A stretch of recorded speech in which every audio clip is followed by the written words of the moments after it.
What's up, guys? Welcome back to another episode of Cat Got Your Tongue. I'm your host, Cat Queen, and today we have a very special episode with a very special guest. But before we get to that, I did want to make a couple announcements. So, as you guys know, our podcasting world over at UG Digital has gotten so large. So on Sunday, I had the honor of being the guest of Open Letters to a Survivor, and they are doing their Survivor series right now. So I was on there telling my story and, just really educating people on different abuses, trauma, and how to get through that type of stuff. Like, you girl, I deal with a lot of different things. So I'm the perfect person that you can go to learn how to deal with your trauma and get through it. So, this week we had a lot of awesome podcasts. We had Transcending the Culture yesterday, and we had the guys from the Levert Experience. And if you guys are any fans of the Leverts, Gerald Levert, or just R&B music in the past, then definitely check that out. You guys can head over to UG Digital and Transcending the Culture on YouTube. We also have our radio station running live right now, and you can get that on the TuneIn app and also on Apple Music. All you got to do is search UG Digital, and it should pop up. So we have music spinning right now 24/7, and then awesome shows like Cat Got Your Tongue will soon be able to be on the radio station. So you'll be able to hear these shows and hear replays as well. So, without further ado, guys, I have a very special guest with me. This person is, I don't even know how to explain this person. This is my twin, my confidant, my friend. What they call him, a womb mate. We shared the same womb at one point. And she actually told me that she wants me to introduce her with some kind of song, y'all. Can y'all believe that? So so I know you guys, I saw that Jennifer Hudson has been doing so many different she's had Aaron Pierre, she's had Chris Peretti, and they all get their little entrance, their little dance. So when I sing this song, I'm gonna need her to do some kind of dance or something because K Pasa, it's Carisha Nicole, that's my sister. It ain't Aaron Pierre, guys. It is none other than Carisha Nicole. Welcome her to Cat Got Your Tongue. The fact that you did the song is hilarious to me because I feel like I needed a theme song. Carisha Nicole, that's my Nicole. sister. Hey, Hey. I felt like that was needed. I feel like everybody need their own theme song. Like I feel like when you walk, you should have a theme song in the background. So I wonder what yes. mine would be. Mine would be something like "Get your freak on, get your So freak," or first something I was like getting that. ready. I was literally about to say something like by Missy, or I was gonna say No Hands by Waka Flocka because baby, you got the good knees. Cause your knees is like Megan knees. I don't even understand how you got good knees like that, but either I way, know. I only got a good 2 years left. I got a good 2 years, my God. and them mugs is gonna be gone. We see we got the boss man in the comments. Hey James, how you doing? He said, "Man, Chris was turning up in that spirit tunnel. You seen it." Chris Peretti, who plays Mr. C on Abbott Elementary, he was I doing it, saw. y'all. Oh my God! And do you see? You talk Listen, about my knees. He had the knees. He was getting down. I thought he was about to I start twerking. I was like, love Chris. him. I love him, and he was really rocking that outfit. That outfit was so bomb on him. So I was like, he is really doing something out here.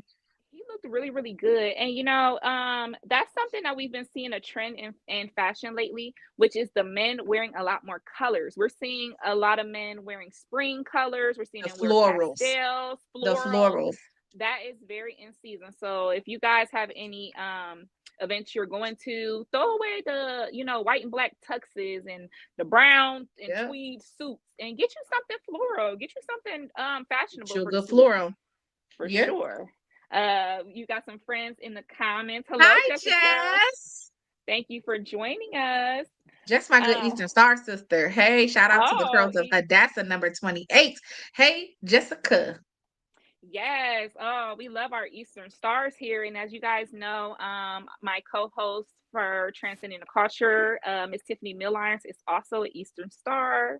And yeah, she throws wonderful breakfasts and events.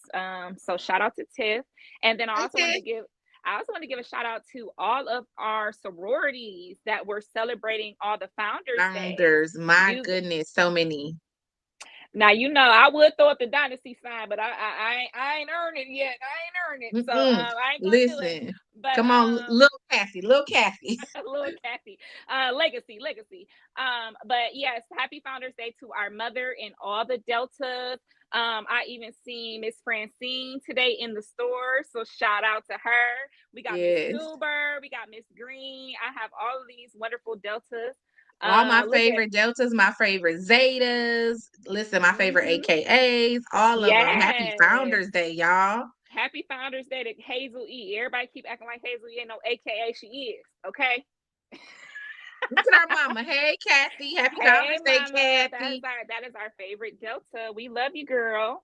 TT. Hi, TT. She said her newborn Michael and her are watching. Shout out to my Hi, best Tiara. Shout out to my best friend for giving birth to this baby. And how would I know the baby's name would be Michael J? He's so Because she cute. because she loves Michael Jackson. Now, one thing black There's people that. gonna do, we gonna name our baby after our favorite celeb. You know that, Correct. right? Correct. So thank you for watching, TT. Love you so much. So let's get into why we are here. I do want to give a shout out to Katia Hill because she gave us the idea for this podcast. She Um, did. Me and Carisha were on the phone talking about one of our favorite shows. We was going on and on. We was deep in the theories, and Katia was like, Deep. "This is so good. This need to be a show." So I said, "You know what? Gotcha. Say less, sis." So that is why we're here on Cat Got Your Tongue. We have some different people in the building. We got Uncle Gregory Griffin.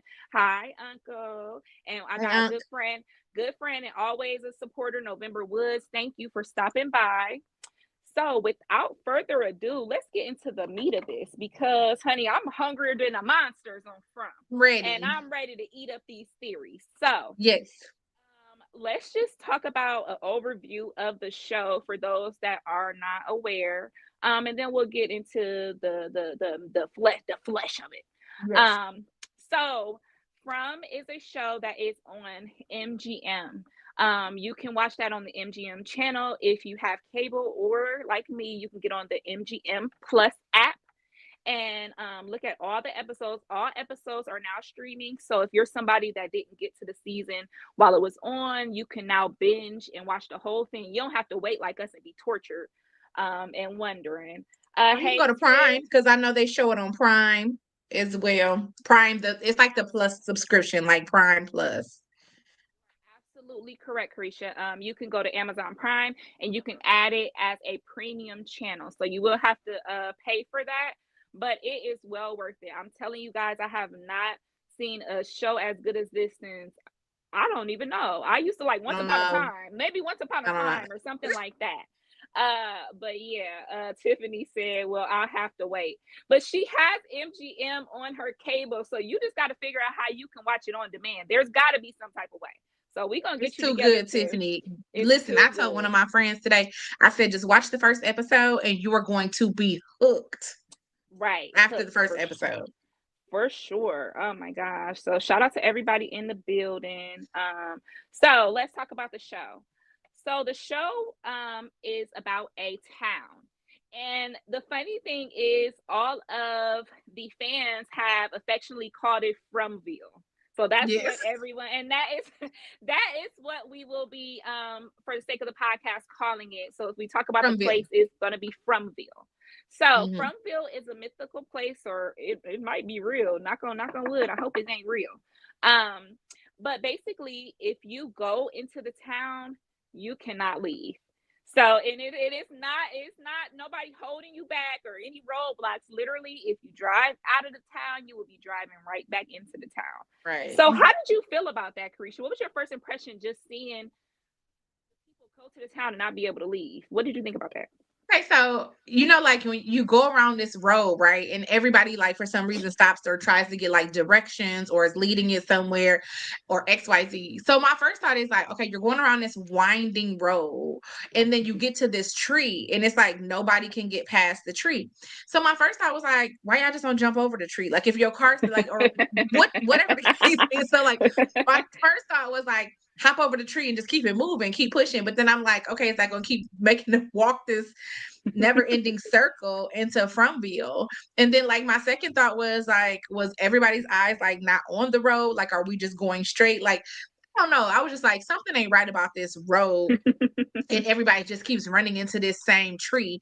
And I was just like, the tree is the same size in the same position every time for everybody. And so I don't know. My thoughts was just like, if your car can't make it no further and you sitting here with these kids and you didn't went around 3 times like Ethan and his family, because that was the first family, right? That's the first family Yes, we that got was to the know. first family that we got to see actually Yes, driving around over and over. And correct. I like what you said. I like what you said. Tiffany said, "Damn, not the driving back in." Yes, I like what you said about jumping over the tree because I'm the type of person like I would have been like, can we let's get out and move this off the road because we Right. this I'm a GPS girly, GPS. So if my GPS says straight, I'm gonna be like, listen, we gonna have to do something. So I don't know if I would have even got trapped in Frontville because No. that was Because such a everybody weird. turned around and went back the other way. That's how they got to Mhm. Frumville. Because I'm like, why y'all just don't like if because if y'all would have hopped over the tree, you would have just been all right. Exactly. So yeah, it's really funny because literally that's one of the steps that they don't talk about. It's not really driving into the town. It's stopping at us so everyone has the same experience. Every single person that Yep. gets trapped in Frontville, they drive down a road. There's a tree. They're stopped, and then they see all these crows, and they're kind of freaked. They kind of freaked out about the crows, so they're like, "Ooh, let's get out of here. Yeah. Let's go back the way we came." And for some reason, whenever you go back, it's like that is the entrance into Yep. Frumville. Yep. So that is very strange. So, Carisha, what would you think if you were a townsperson and you saw new people? Would you try to warn them? Would you try to talk to them? What would you do if you were a town person and you see somebody driving in a circle over and over? What would you do? You know me, I never meet a stranger. So I feel like I would be the one standing there like with a sign or something like go ahead and pull it on over. Like let's just go, let's get you acclimated. Let's figure this out. Because again, if we go back to the very first family that, we had when they pulled up, it was starting to get dark. So it's like we gotta hurry up and we gotta get inside. Mhm. And then what happened? They got into an accident. And so Right. at that point it's like, okay, we're risking our lives, we're risking the lives of others. But then it's like you got to be careful. Like, so that's why I love Donna, because she's like, okay, we have to Mhm. be careful, because it's like, okay, we have to like ease them into this, because it's like, if you telling me I'm pulling over and I'm in this town with monsters and I'm gonna get, ate after like, of course you're not gonna believe that at first either. Like that's just not a belief system. So it's like you absolutely have to be careful of what you're saying. But I'm gonna be the one that's like, stop the car, stop the press, get out, let's go in this house, let's have some tea real quick. And then my theory would be like, okay, hold them until the night falls, open up the windows, let them see what's Mhm. happening. Because at that point, it's like you just gotta believe it. Right, yeah. So it's definitely interesting. Tiff said she said she would talk. You would definitely be they don't really have a welcoming party in Fromville. I think Carisha hey, welcome, Sitting there with the pom poms. I'm trying to get the people to come on inside. Like, I don't want you to get ate by the night walker crawlers. Like, I want you to exactly, come on in. exactly. So we're gonna get to the little monsters in there. Okay. But see me, I'm a little more cynical and a little more like I like to troll. So I'd probably be having a sign talking about there's no escape. Run for your life. Like they're like, oh shoot, this girl crazy. This is My we running from. This girl crazy. correct. So it's funny because when the people start running, going around, a lot of times, and the main character, he is known as Sheriff Boyd.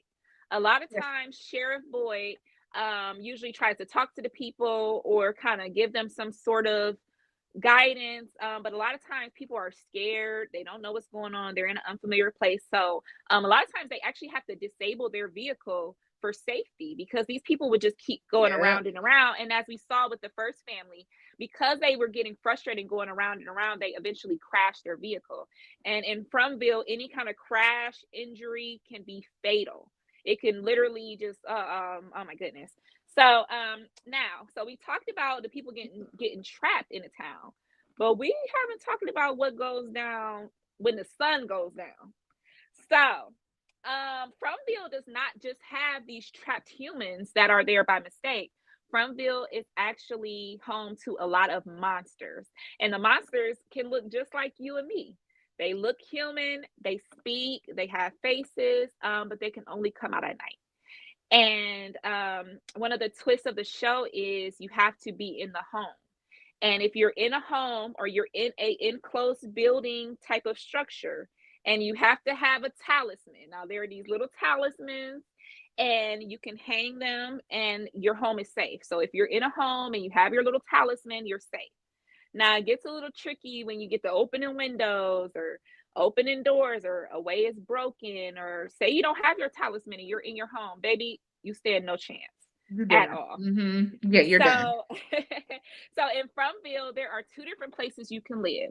So they have the town, which is where most of the families live. We see a lot of husband and wives. We see husbands, wives, and children. We see the sheriff, Sheriff Boyd, and a lot of the official people kind of staying in town in the central area. And then we have the Wild Wild West. We got the Colony House. Colony House. Dang near. Well, it reminds you of a commune. It reminds me of some Yes. hippies. Yeah. It reminds me of a sex cult or something. It's very cultish up in there. Very. They're very.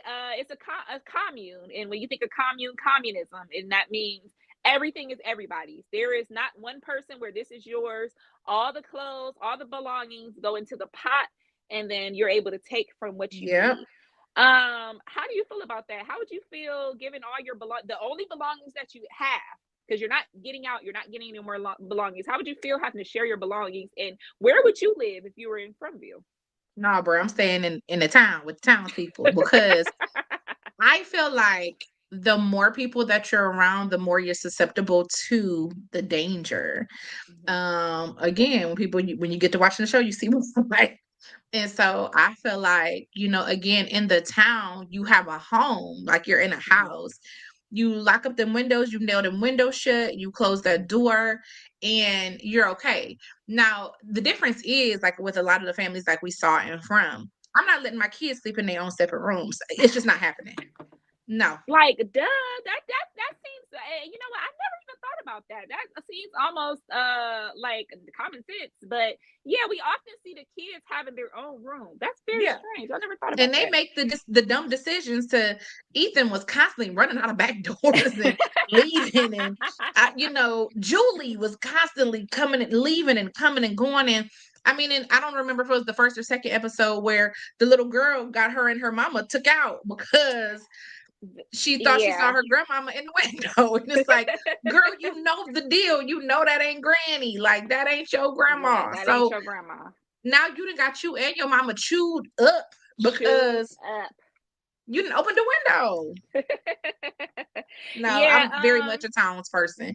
Yeah, people forget that children don't make the best decisions and they have impulsivity. So it's like you really have to watch the kids. And the crazy thing is, the kids are the people that are less watched in the town. The kids be everywhere. They be in the woods. They be in the town. They be at the college diner, chilling at the diner. They be at somebody's house in the basement chilling.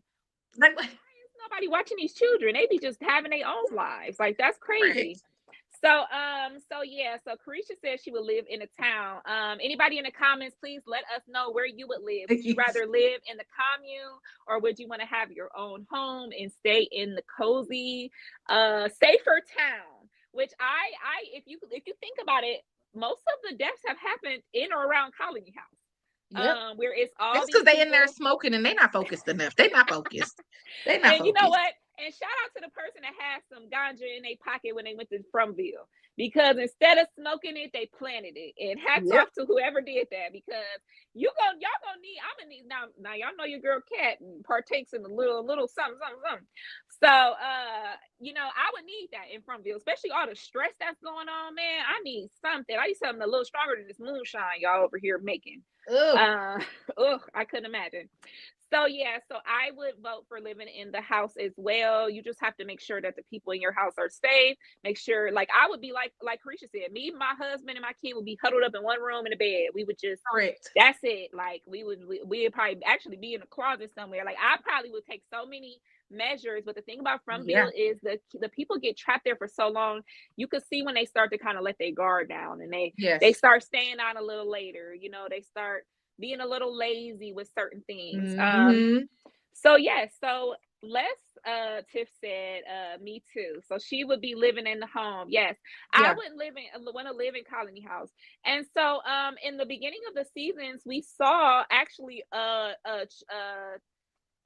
tragedy beset the people that lived in Colony House. Carisha, can you tell us how one person that lived in Colony House got tricked by the monsters? Okay, y'all. So let me tell y'all. So of course you're down off in Frontville, and people get lonely. Like if you didn't get trapped with somebody, then you're lonely. And a lot of people have gotten trapped there by themselves. And so, Colony House, everybody humping everybody, somebody, everybody just We doing can't stuff. forget the sex party. So Colony House, they have sex parties, guys. So if that's your thing and you ready to share your mate, you down with OPP, then you go Then on down to the Colony House. and you got to share your good thing You with got to the good share. people. But the thing about it Yeah. is still consent. So you're not guaranteed no nana. So you might No, be watching everybody getting some and you might be but lonely. So correct. So the gentleman there was a guy in Colony House, and apparently, he's getting lonely, and he starts to date one of the nighttime walker monsters, right? And she's like tricking him into thinking that she loves him. And every night, like somebody kept finding the flowers. Who was it? Somebody kept saying, like, why are there flowers on the oh side of the right. house? And so the man is leaving flowers outside daily. And so she's finding these flowers, the monster. And so she's at the window, which they have to keep, again, like Kat said, they have to keep them outside, right? And so she's at the window and she's like, I just want to see you. I want to hug you. And he's like, you promise you won't kill me? Like, you promise you won't eat my brain? And so the girl is like, yeah. And he's like, promise you won't kill everybody else? She's like, yeah. He's like, okay, come in. She's like, I just want a kiss. He opens the window. Now, mind you, Colony House, everyone's there. Mm-hmm. He opens the window just so she can come inside. He think they about to get it on, okay? She comes inside, and that's how they trick you. Like, they like you, they about to kiss you. Yeah, she come in for a kiss. Baby girl snatched his tongue with that mouth, that monster mouth. I mean, bit down. And went to town from there and then proceeded to let her friends and family of the monster town in. Yep. And they went crazy. And that's when we were introduced to Smiley. Yes. So thank you. I'm so glad you brought up Smiley. Guys, Smiley is one of the most dangerous, scary monsters of them all. He's almost like the leader of the monsters, and he has this creepy smile. And he Yeah. looks like he's a good guy. He looks like Leave It to Beaver or something. Like Yes, he he looks like a does. good upstanding gentleman. Yes, he But if does. you run across this man, baby, you better and you better run. You better have your little talisman. You better pray. I don't know what you're gonna do, but to get away from Smiley, honey, I don't know. James said he coming. He going to Colony House. So That's cuz I'm gonna wish you luck, and hopefully the no. sex parties is worth all the danger. Cause Okay. old dude was down bad for some monster cootie cat. Down Okay. bad. Like you So wanted the yeah. monster cootie. Oh, really? Mm-hmm. Yeah, he wanted it. And the thing is, these people know that these entities have been there for multiple years. They don't age.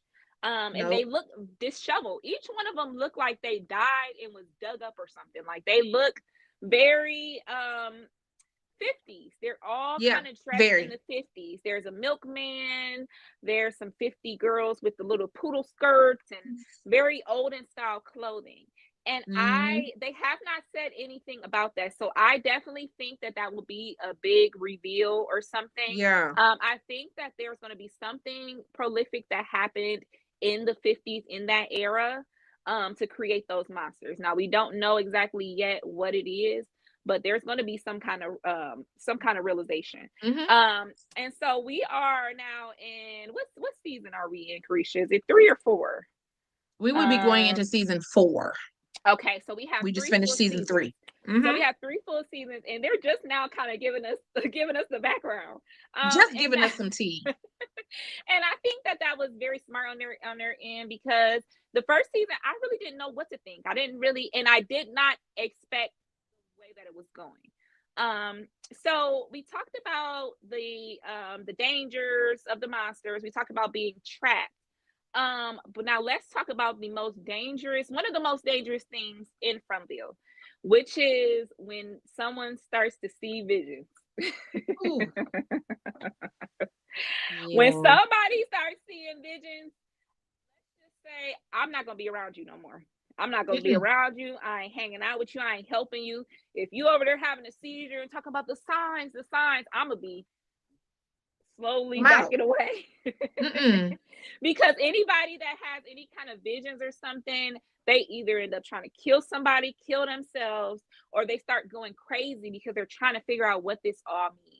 So, Krisha, what would you do if you started seeing visions or hearing voices in Fromville? So that's hard. Let me say something. Let me just say this. The crazy part is Sarah is one of my favorite characters. Okay. Yes. And and people are like, what? Like Sarah is one of my favorite characters. Okay. Sarah just like oh God, what's my black guy's name? What's my big boy? Boyd. Oh, No. God, what is his name? Elgin. Elgin. Elgin. Okay. Hmm. Sarah, just like Elgin, really thought she was helping the people or was going to try Hmm. to help the people. And so, although it was like she was not doing right at first, it's like she's hearing these voices, they crawling under her skin, and they're telling her what to do. And basically, it's just like she's trying to get herself out of there.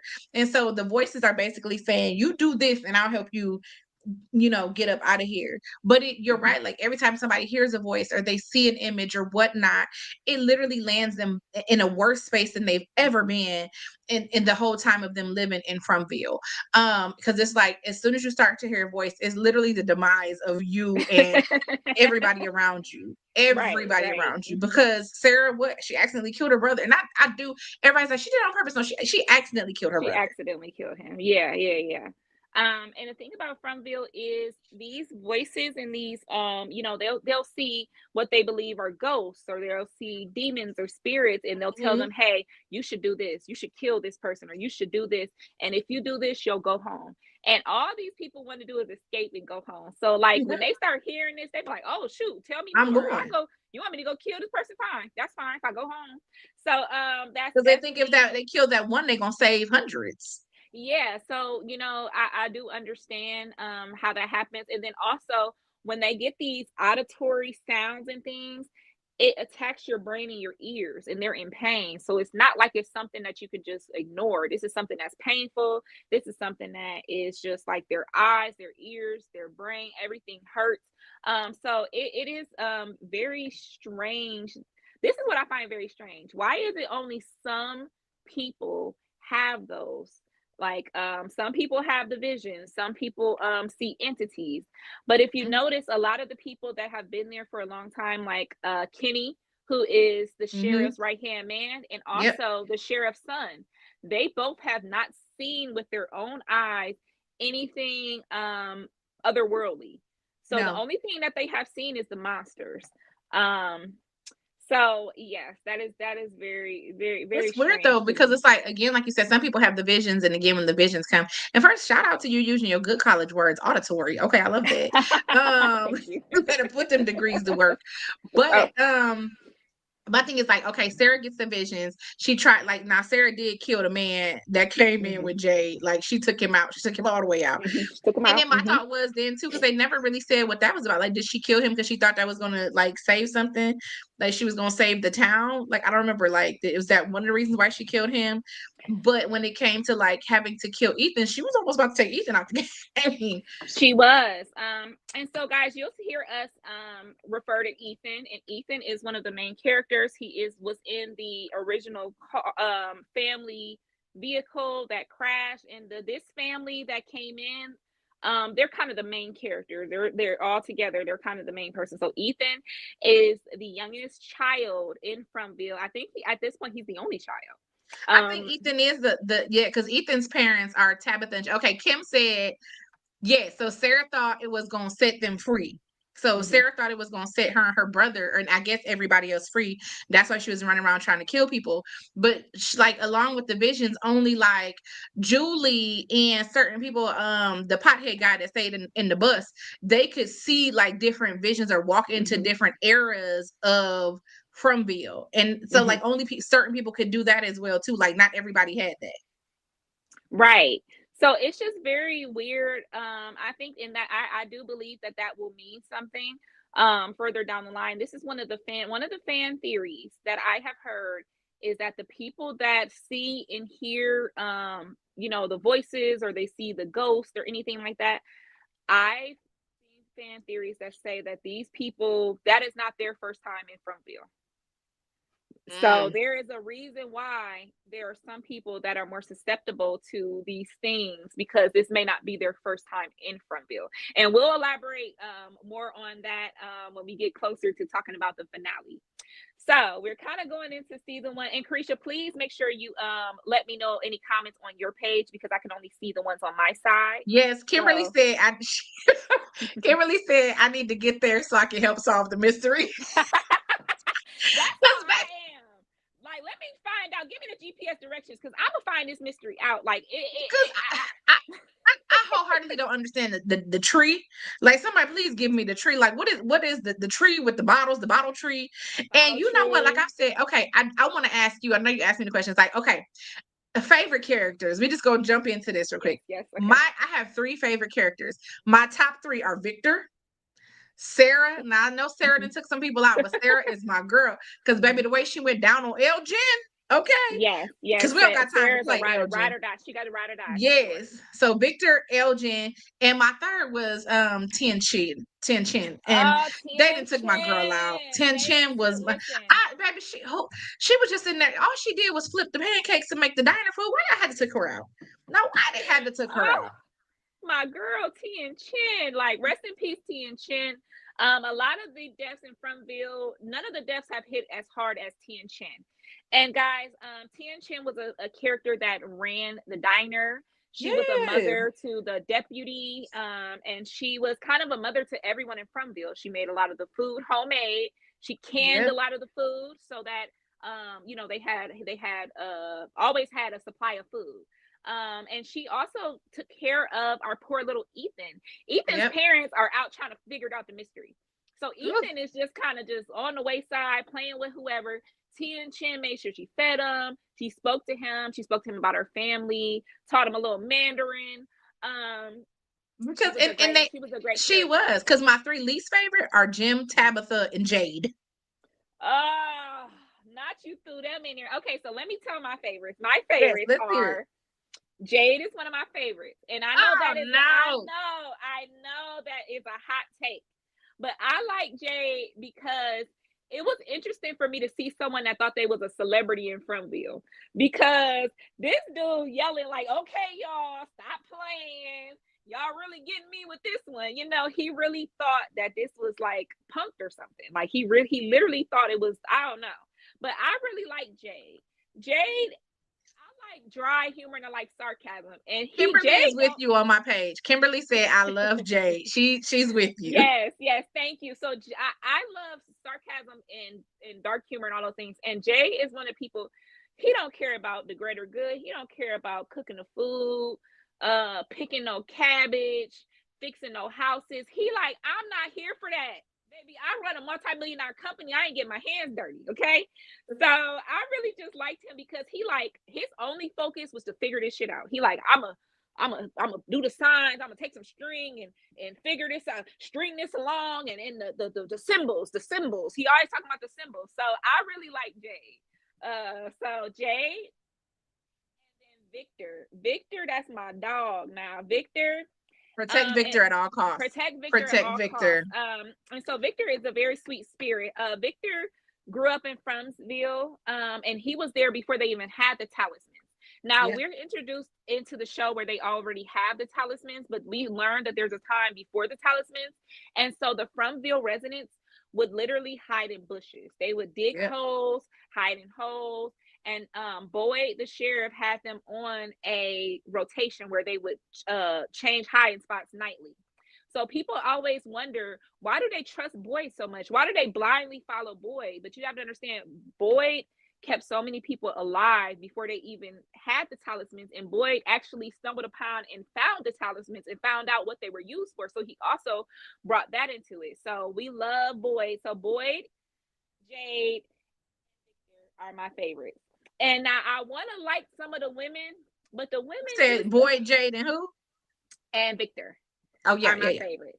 So, and Victor is just so sweet. Victor grew up and he actually lived there when everyone was dead and actually Yep. was living there by himself as a child. And he grew up there. So, Victor never went to school. Victor spent his whole life running from monsters.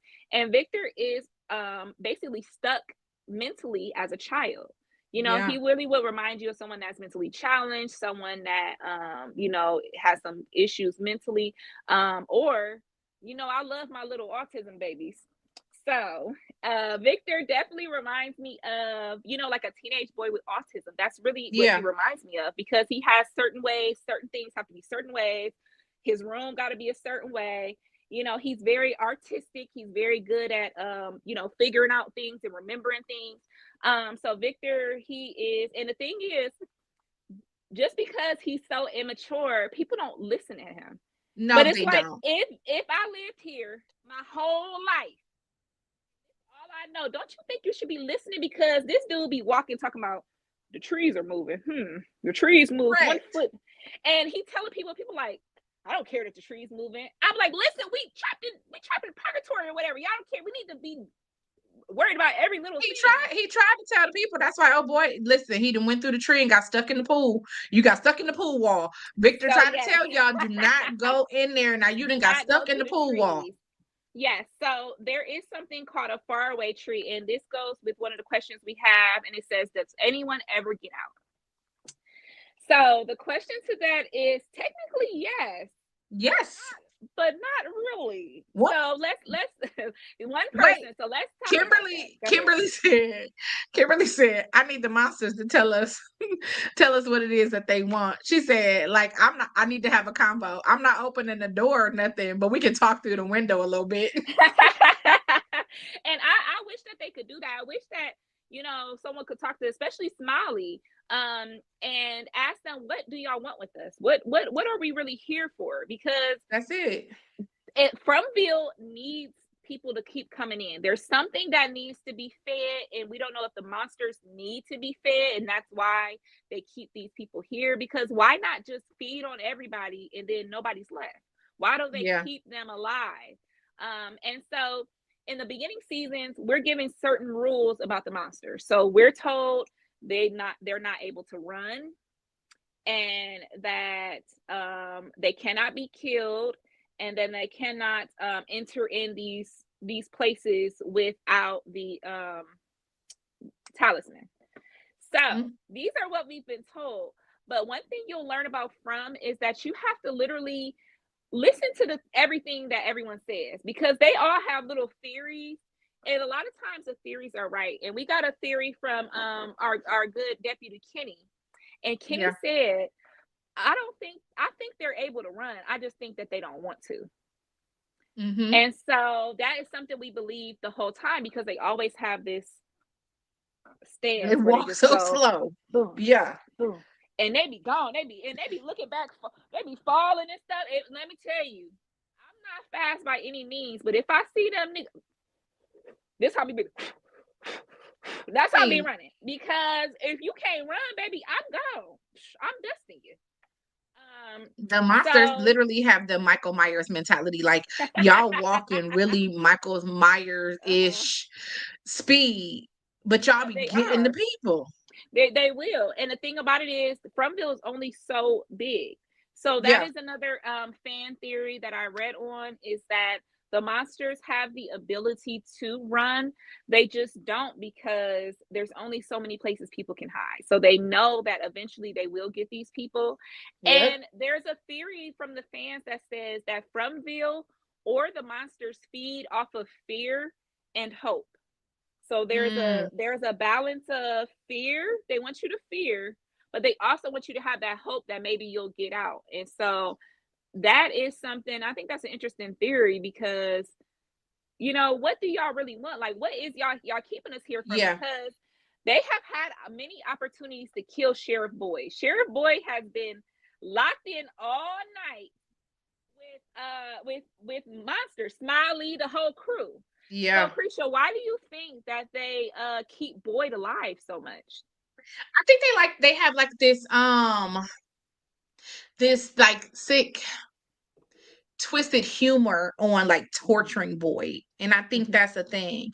I think that we all started seeing Boyd like get a little tense and snappish when his wife, when he had Mhm. to kill his own wife. And Right. so from there it's like, let's see how far we can push Boyd. Mhm. And Boyd has been pushed. I mean, that man has Mhm. been pushed. And To his limits. when Father Khatri died, I think that was it for Oh, him. Like Lord. And then this is the I thing. think So Boyd does have a lot of these auditory and visual hallucinations and things. And so he hallucinates his dead friend, Father Khatri, who was we actually witnessed his death. But do you remember Father Khatri told him that he buried something in the lawn? yeah. And Boyd went and dug it up, and everything that this hallucination told him was in this box Yeah. was in the box. Yeah. So what do you think about? Do you think that these are hallucinations? Do you think that it's really their spirit, or what do you think I about really the think it's hallucination? him talking to him. Like I feel Mhm. like Father Khatri really be getting him out of some stuff, and like Boy be walking around ready to shoot folks or ready to do the most. And sometimes I feel like Boy puts other people in danger because like you'll swing that door open, like come get me. Like you got to think about the main thing, and like one of the biggest things was yes, like I don't even understand. I, for the life of me, I feel like we could have saved tension because, baby, if y'all could have just got up in the morning and got them animals, that like, why did we need to go outside at that very At moment that very moment, to go yes. get these animals? Like, why? Like, and y'all had to have known in your head, like, this has to be This a is a trap. trap. This has to be Mhm. a setup. Mhm. Like, why are we going to do that? And why are we taking them in the barn? First of all, why can't boy got this big old post office? I couldn't brought that cow in here until the morning Yeah, light. right, exactly. And so I think So he does stuff. It's like that. He sometimes like Boy means good, but I think Mhm. that he does not think all the way through. And again, I think it's a lot of what he's gone through there. Like his mind just don't be there. Right. And I just think it is a thing with just masculine energy. I think his masculinity and his pride in a lot of ways steered him Yes, wrong. And we saw that very much with him screaming to the monsters, "You won't break me." And they did not like that. They did not like him screaming, "You won't break me." I don't remember when he ended up saving somebody.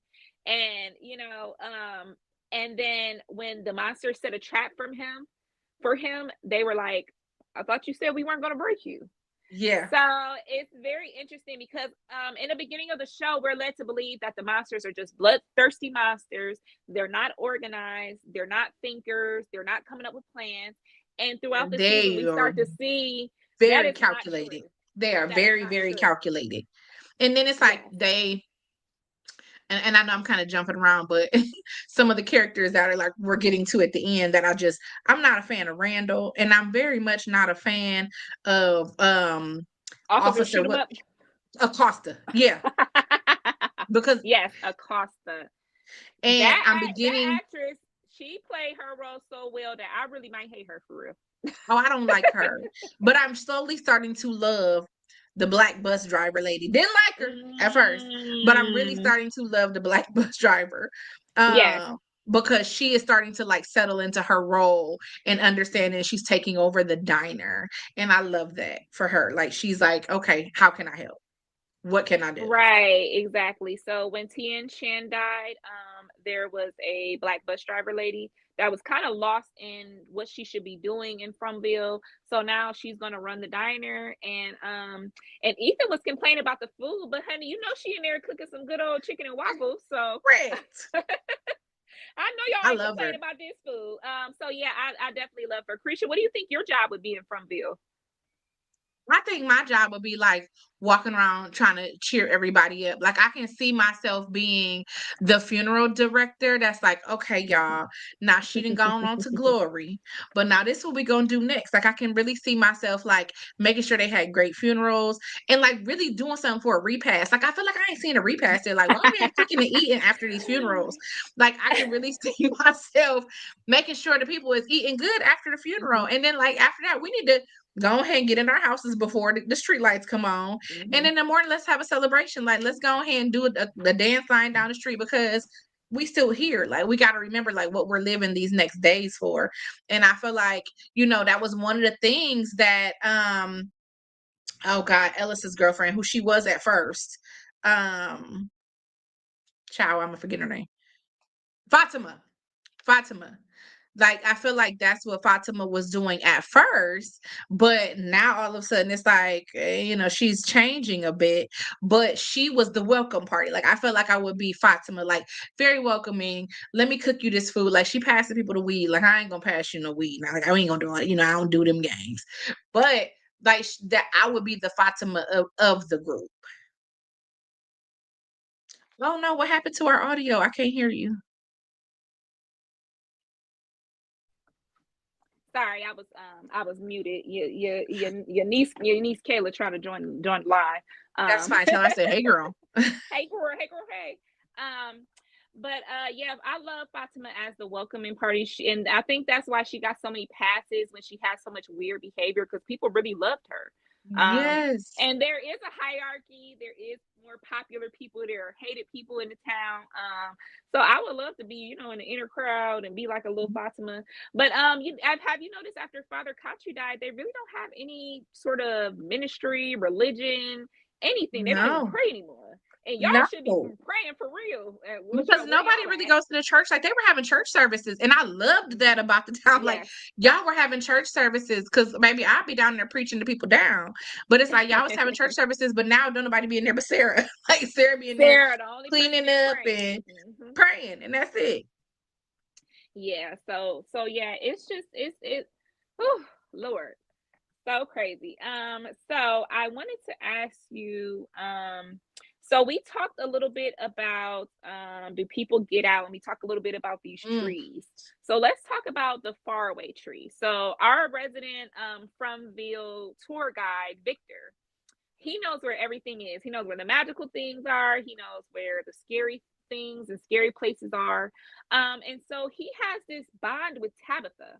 And I never really recognized that until seasons later, because if you think about it, him and Tabitha were exploring the tunnels. He was the one to go save her when she got the house collapsed and she got trapped in the tunnels. And the tunnels is where the monsters sleep during the day. Yeah. So Victor was the one to take her to the tunnels, and he also was the one to show her the faraway tree. And so there's something called faraway trees in Frumville, and if you go into them, they will leave you out somewhere. Now you are not guaranteed where you're going. You're not guaranteed whether it's safe. You're not No one knows. guaranteed. You could throw something down, and that thing could go one way, and you could go the other. It's no it's no real science to it. So we saw someone use a faraway tree. We have the character of Dale, who is a very headstrong, very Yep. annoying member, very stubborn, very arrogant. And so he wanted to go through the faraway tree because he's like, I'm gonna get out of here. And so And I'm gonna he bring went help through back. the I'm gonna get out and yeah, bring he back said I'm help. gonna get out and bring back help. No one knows where Frumville is because I don't No. think we explained this, but all the people traveling, when they encountered that tree, they all were different places. They were Yes. traveling different places. So it wasn't the same road. It wasn't they was driving down Montana and they all went the same way. So if you got out, how were you thinking you were going to get help? It was just Yep. very arrogant. So when he went through the faraway tree, Carisha, where did he come out? The man came out in the pool. However, you didn't come out in water. You were stuck in the pool wall like this. Yes, so he was stuck inside the concrete to the point where his body and the concrete were one. And Boyd Mannequin tried challenge. to right the minute he looked like on Yeah. Don't Be a Menace when they stomped dude out and he was in the road. That's what he looked like.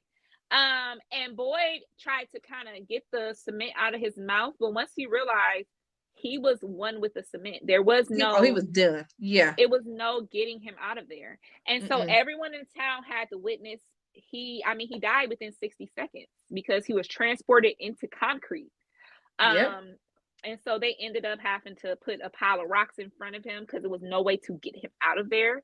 So it just was really, really crazy that the trees take you somewhere, but there's no guarantee. And this is not the first time we've seen someone trapped in a faraway tree because Boyd actually got transported into a chimney, Yep.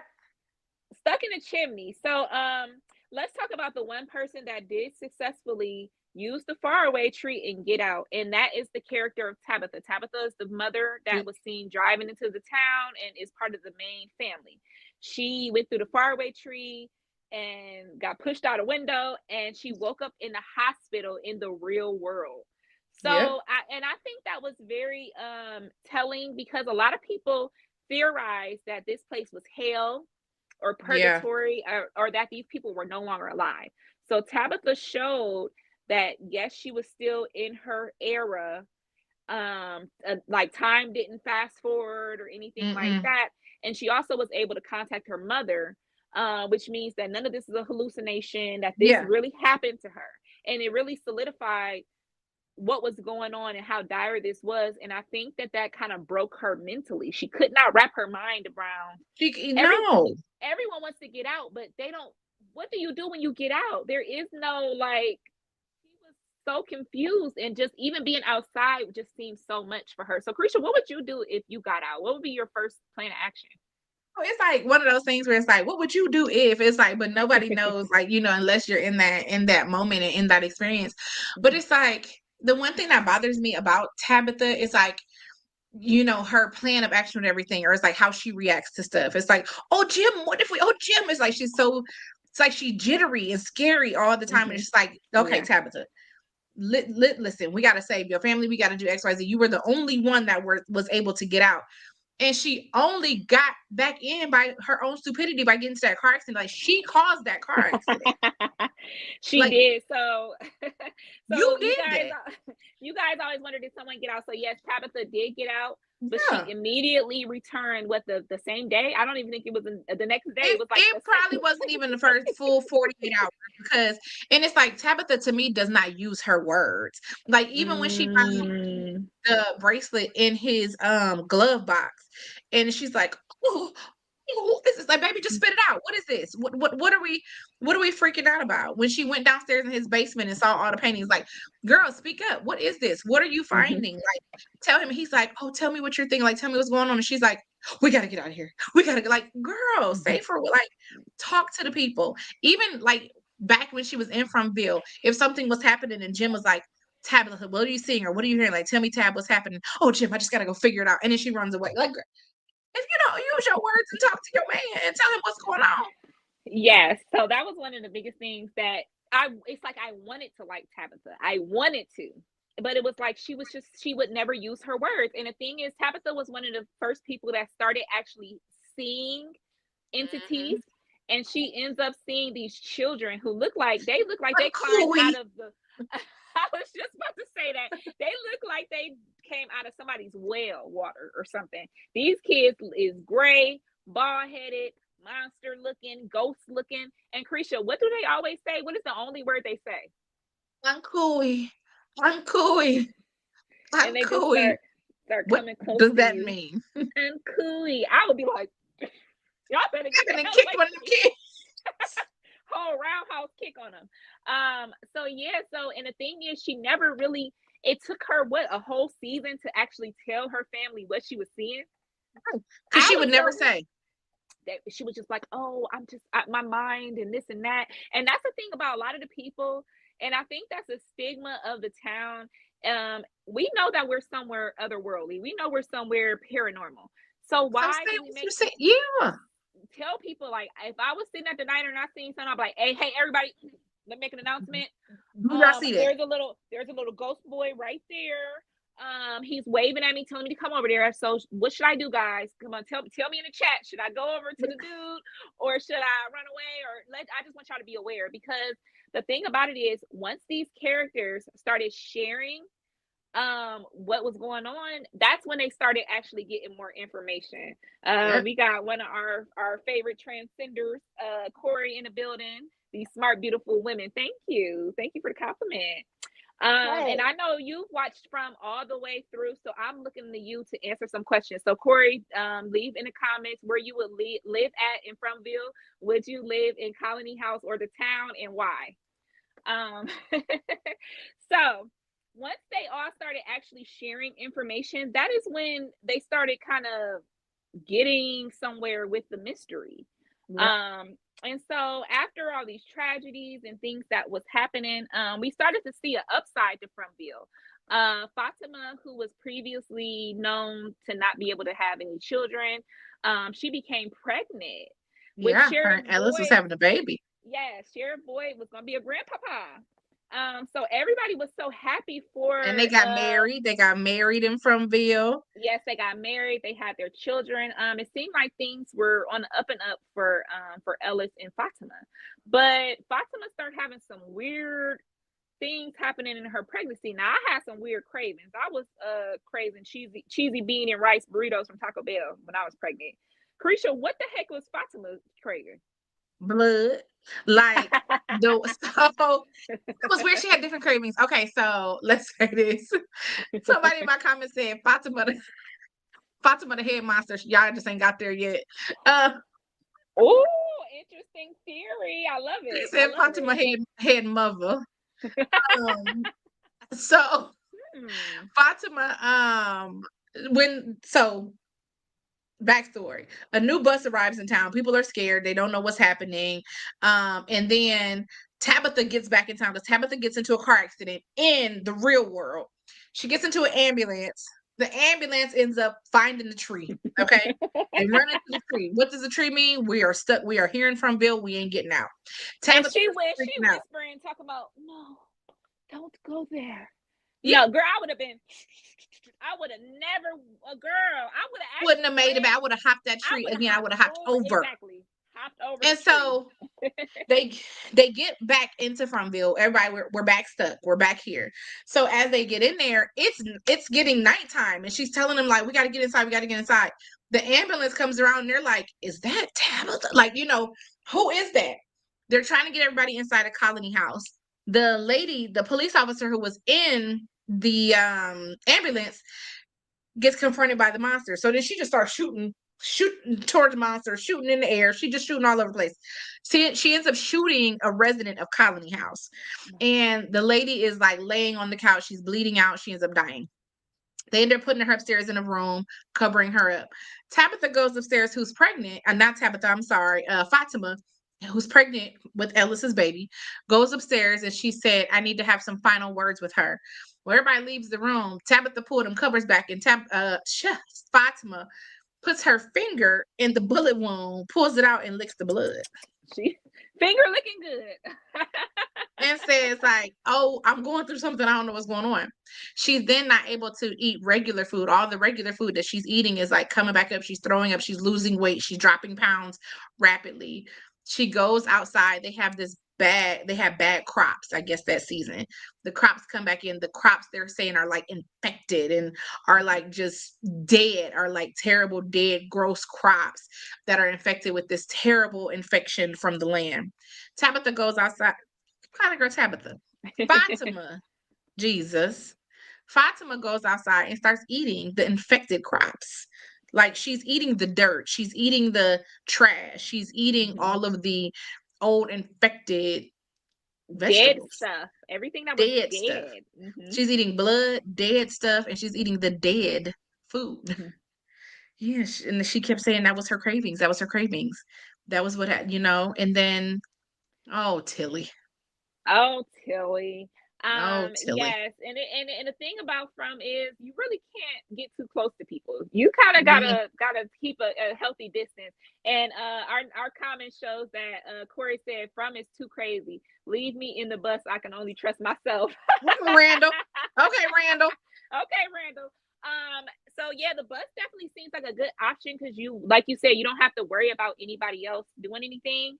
But when we talked to Randall, he began to tell Boyd that he was unraveling because the bus is strictly windows. So he's Yeah. seeing all the atrocities, all the murders, and then the monsters, they never stop trying to get you to open the door. So he said they're tapping on the windows all night. They're coming to him, talking to him, staring at him while he's trying to sleep. So even though it sounds good, I would be very Would be scared to be, terrified. yeah, into them. And then if you think about it, every time they break a window, they always say, board the window up, board the window up. The bus is all windows. What if a bird or Mhm. something just crashed through the window? Then Yep. what? Corey said Boyd is from the second Matrix, so I trust him. Yes. Yes. So we know Boyd from the Best Man Holiday, Claus. He's been on so many different things. And I think that his range of playing so many different characters definitely brought a depth to Boyd that I think he said that this is one of his most popular characters. Like people really Mm-hmm. identify with Boyd. And I think we trust him just because we've seen him in so many different things that he seemed like I trust Boyd. Like, you know what, Boyd, you ain't doing stuff all the way right. But you know what? I'm gonna follow You these doing something? rules, okay? Yeah. So we've kind of talked about the setup of what's been going on in Frumsville. So let's talk about some of the theories and fan theories and some of the crazy theories out there. So we have some of my favorite theories are that Frumville is actually in the minds of either Ethan or Victor. And Mm. the way that we get to that conclusion is if you look at how Frumville is laid out, a lot of the things in Frumville are not all the way thought out. We have our niece in the building. Hey, girl. Hey, Hey, Mooney. Day, the original baby Day. The original baby day. Thank you for tuning in. And Diana, let us know. Have you ever watched From? Have you heard about that? Diana is a very Netflix person. If it's not on Netflix, she ain't watching it. So let us know if Correct. you've ever watched From. And if you need it, girl, I give you my MGM Plus so you can watch it. Because Diana definitely used to be having me with the Zeus watching baddies. Yeah. So yeah.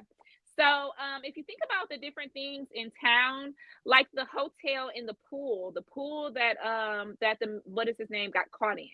Yeah. Deal. There is a sign for a motel, but there's just a pool. There's no water. There's no There's not a motel. motel. There's no rooms.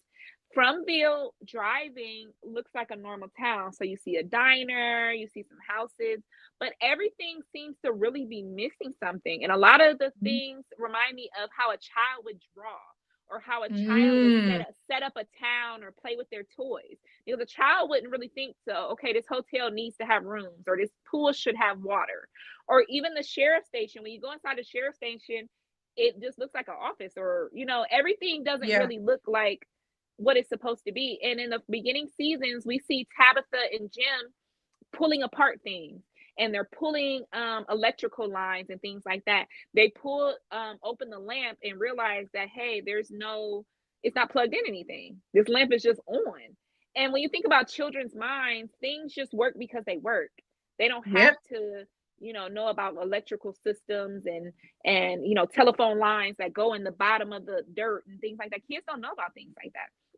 So it's really interesting to think of maybe this is Frumville is in the Mhm. minds of these people. What do you have? You got some interesting comments over there? I just started laughing so somebody commented and said Tabitha started from Ville. How you think she can get in and out? And not to mention she Victor's mama. Okay, so that's So yes, that is what I was. So I kind of wanted to go through some theories and some little fun stuff, but let's get into the nitty gritty since y'all ready. So the last couple of episodes of season 3, we got to see what really was going on.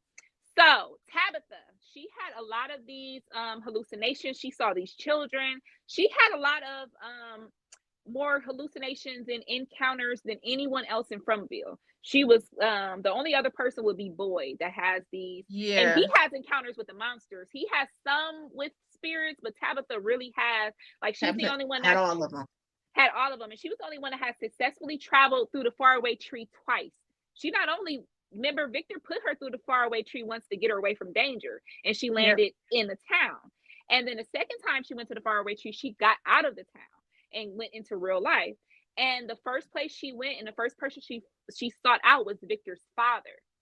And so Victor's father was in the No, real remember she world. didn't go through the tree and got out. She got out real life because she got pushed out of that lighthouse. Yes. So there is a tree and there is a lighthouse. So Tabitha's hallucinations kept saying, you have to free the children. You have to save the children. The children are in the lighthouse. The children are here. The Yep. children are there. So she kept just saying, okay. At first, she was scared of these children. She didn't know what to do. But eventually, she started to believe like everybody else and say, hey, I need to do X, Y, and Z because that is how we get home. And it's interesting that the things that Tabitha was doing was the correct way, but the other hallucinations people were having were bad and kill and do this. So it's really interesting that theory that she started it, because that very well may be true, because we're just getting bits and pieces. So when she sought out Victor's father, he told her about the story of Victor's mother, who also heard these hallucinations that said, she always said, save the children. I have to save the children. And this is before she even went to Fromville. So that is when Tabitha started to think about her life and say, you know what? I also had some of these memories and some of these hallucinations before I even went to Fromville. So what does that mean? And when she was traveling with Victor's father, that is when she found this bracelet. And that is when her mind started to kind of break, because she's like, this is something that you wouldn't have. So then she started to think, I'm still in Fromville, I'm still whatever. So when she got back into the town, she started having memories that she should not have had. She started to remember Victor. She started to remember Miranda running for her life. Victor mama.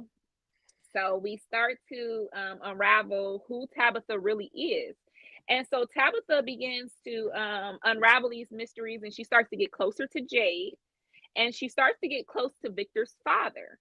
And so when she comes back, the townspeople was pissed. You would have thought she got dang on closed the door forever, because she came back and they were like, how could you escape and not get help? Yeah. And Victor's father barely believed her. And what people have to understand is, when you talking crazy, people gonna treat you as crazy. They was ready to take her back to the hospital. He called the police on her. He called the police on her. And then when they got in that accident and she was telling the paramedics, hey, this is what's wrong, blah, blah, blah, then people did not believe her until they saw their own getting ravaged by monsters. So, and it's interesting because when she came back and she really wanted to solve this mystery, Jim was very apprehensive, as he always is. And it's funny because when he has a theory, he'll go wholeheartedly. Because let's not forget, when he was building the tower, he thought he was the greatest damn coming to Christ, because you building a tower, you think, but every time your wife says something, I don't think we should do this. I don't think. He don't believe her.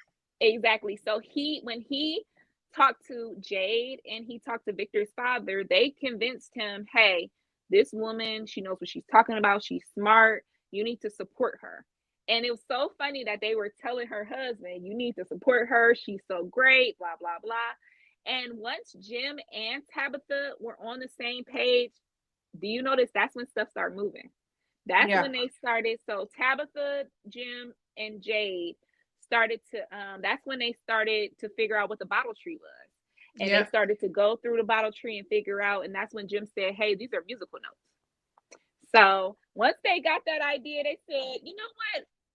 I think this town ain't creepy enough. Let's go to the tree and play a creepy ass song.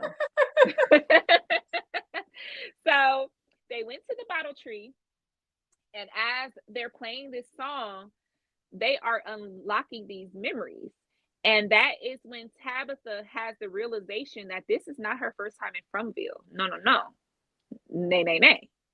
She has once lived in Frumsville as Victor's mother, Miranda.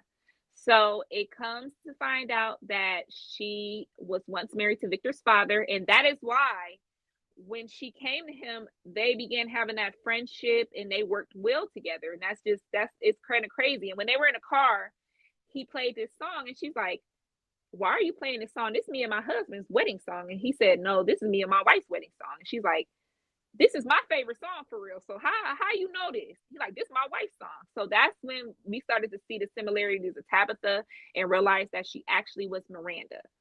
And so we start to see what happened to Miranda. Miranda was once called to save the children. And when she did, she ultimately failed because she started to run to the faraway tree. And Carisha, who was behind her? Who was hot on her trail? Smiley. So but if you notice, Smiley was not smiling at that time. He was Mm-mm. not happy. That was probably the only time I seen Smiley angry. Yep. And the thing about these monsters is they don't get angry. They're happy and smiling until you see that until that come out. But so when she's going to the tree, we start to see one of the first rules we learned being broken. Smiley ran and chased her. And that is the first time we've seen the monsters run.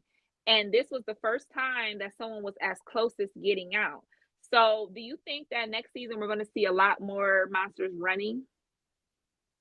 Oh, because you know how it ended. Like, you know, they and I know we're gonna get to the ending. So it's like, are we gonna see them running? Are we gonna see them during the day? Are we gonna see them not Mm-hmm. smiling? Because you talked about what was going on with Tabitha and Jade in that Mm-hmm. moment, how Jade started singing and playing his violin and started bringing the kids out the woods. Like the kids were coming out the woods and the kids were coming closer. But as that was happening, what was happening on the other side? Like, you know, we said Fatima is pregnant by Ellis. Mm-hmm. So while Jade and them are going through their thing, Ellis, one of the new townsmen, has Elgin. captured Elgin, Mm-hmm. has kidnapped Fatima because Mm-hmm. he's now hearing the voices. And he's hearing voices, and the voices are telling him to feed Fatima and help her have this baby. And you know, if he does this, then they'll get him, you know, out. That this baby is going to be their way out. So he's that Elgin has to see that this baby is born, and Elgin has to help her. And so Elgin has now kidnapped Fatima and took her into this down layer Dungeon. Mm-hmm. dungeon that Jade and Boyd have all seen, you know, in That these was visions, and very they've been confusing because they not only have seen it in visions, they have also seen that place in person. They correct. They have, went to and Jade that went to it. Jade went to it, and that's where he really started seeing a lot of his visions. So I don't know why when they had this search party, nobody thought, "Hey, ain't it a dungeon out in the woods? Let's check Correct. there. Let's check there first." Yeah. And so Elgin has taken her. And so the town is searching for her. The town's searching for their lovable Fatima because everyone loves her. And Mm-hmm. she was actually in hiding because when she was going through her mess of, you know, the her Cravings. eating and her cravings, Miss Sweet Little Tilly, who Miss Tilly was the tarot card reading weird lady of the town that Yeah, came she should in have. on the She bus. Donna said, "Do you think you really should be doing tarot cards in a place like this? Like, come on, girl. Now you asking for Crazy. trouble." Crazy. And so she accidentally kills Tilly, Miss Tilly. And we all believe Fatima didn't do it on purpose, but she had something going on in her body.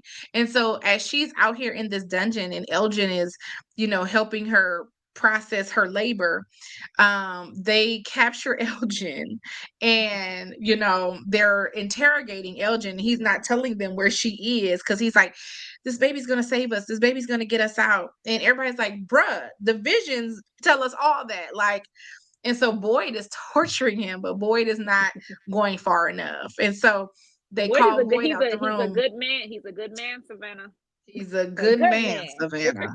And so Sarah, my one of my faves, she goes up there, she like, I've already killed somebody before. So if I got to kill, whatever I gotta do, because she's like, I don't want Boyd to have that blood on his hands.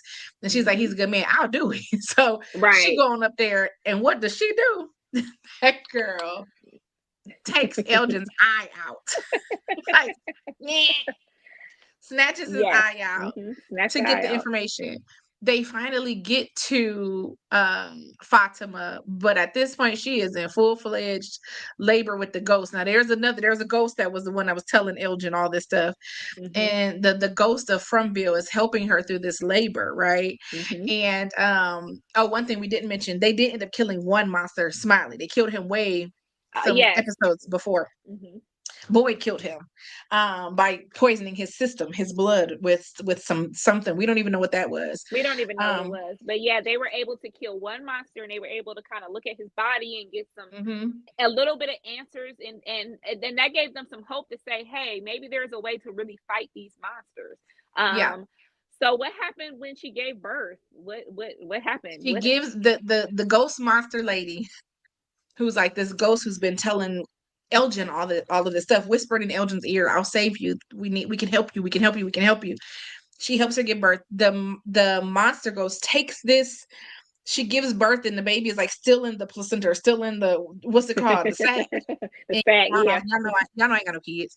So she then gave birth, and the baby's still in this sack. The ghost takes the sack down into the sewer, and Boyd is like, "I'm gonna chase her. I'm gonna find her. I'm gonna go get this baby." And they because they finally found Fatima, and Boyd goes down in the tunnels. He follows the ghost. As they get down the tunnels, they sit the sack baby in the middle, and all the little monsters are in this circle. And then the baby is born. He stands up, and it's a full grown adult, and it's Smiley. Now uh Fatima has birthed a monster.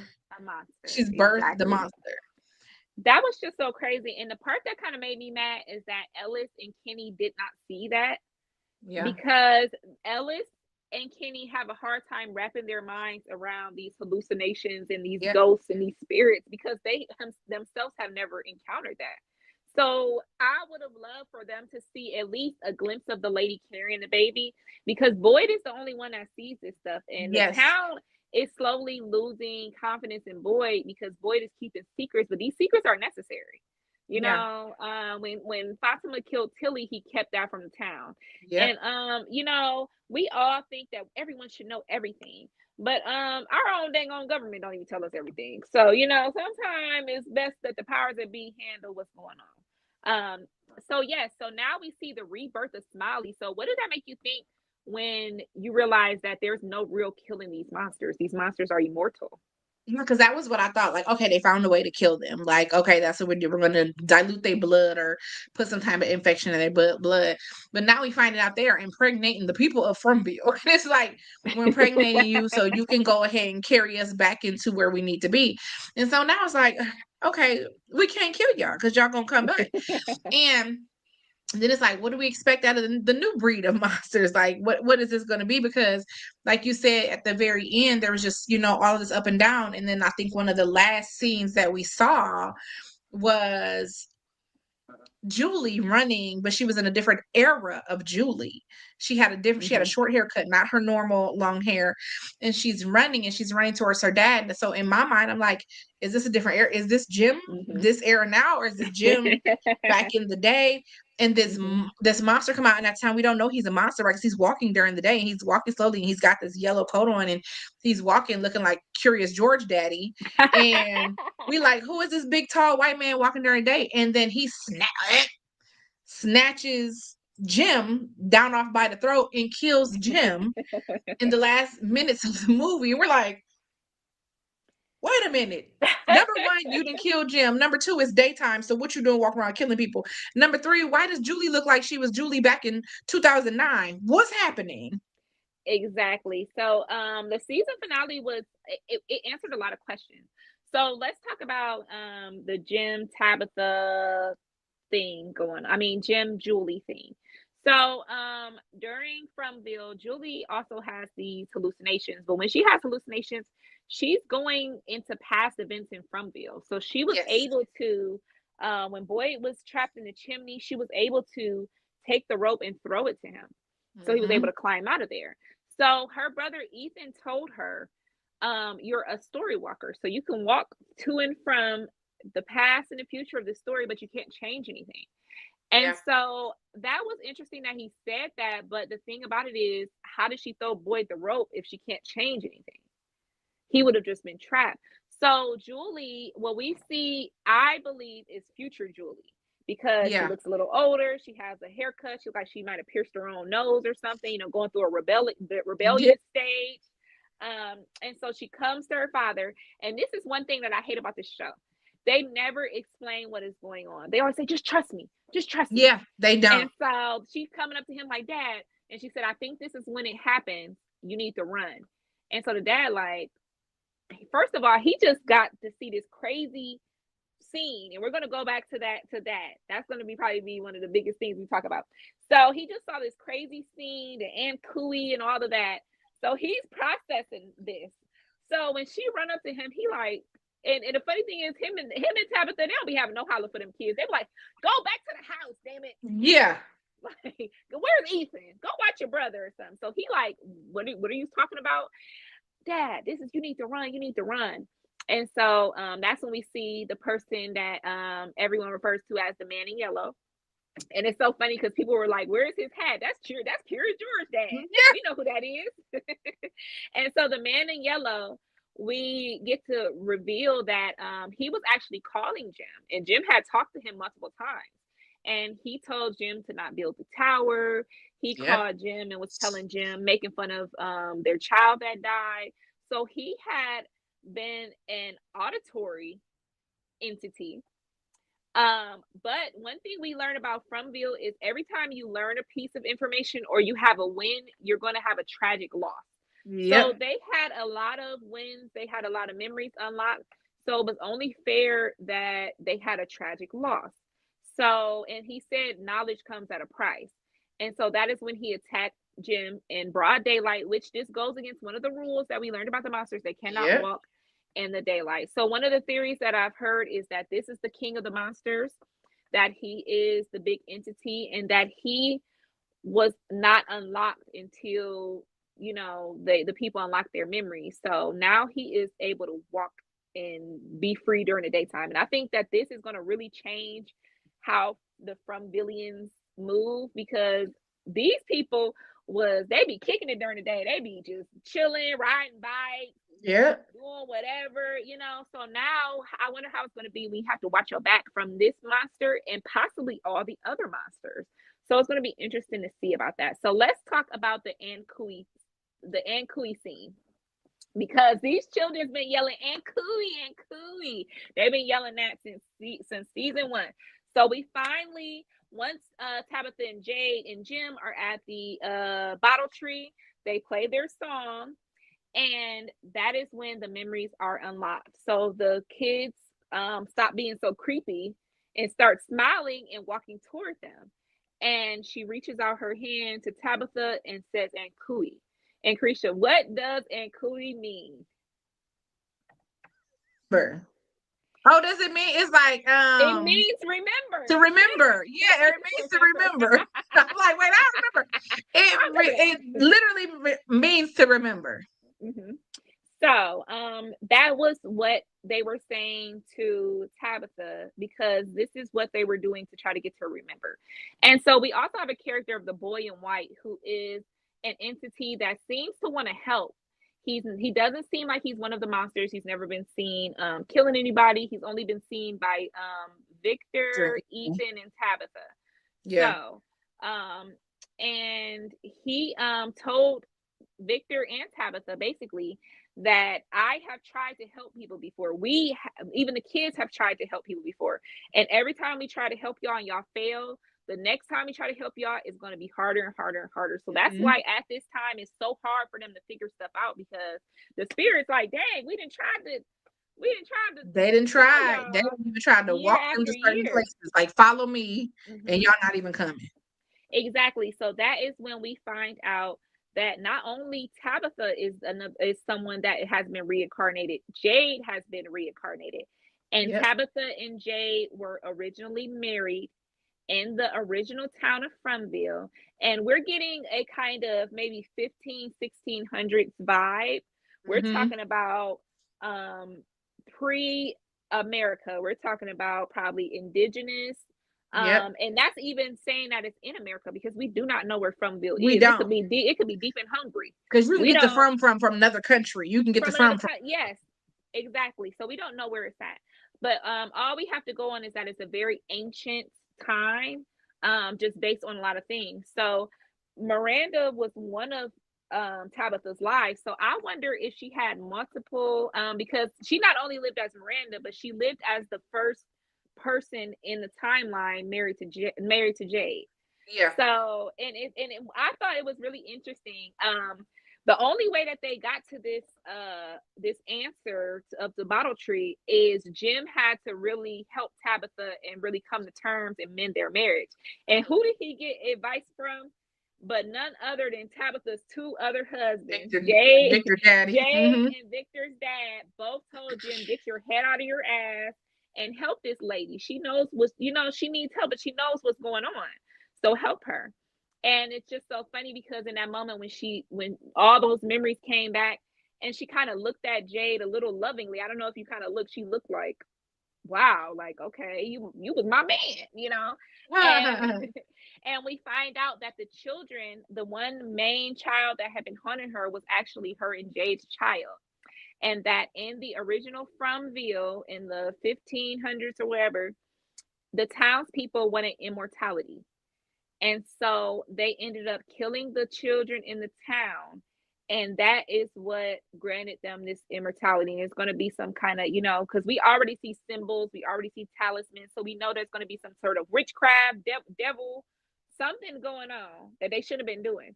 Because, anytime we hear about immortality and things like that, we end up with like vampires, we end up with zombies, So anytime anyone tries to extend their life, you're not going to be the regular human. And I don't think that the Fromville monsters bargained for that.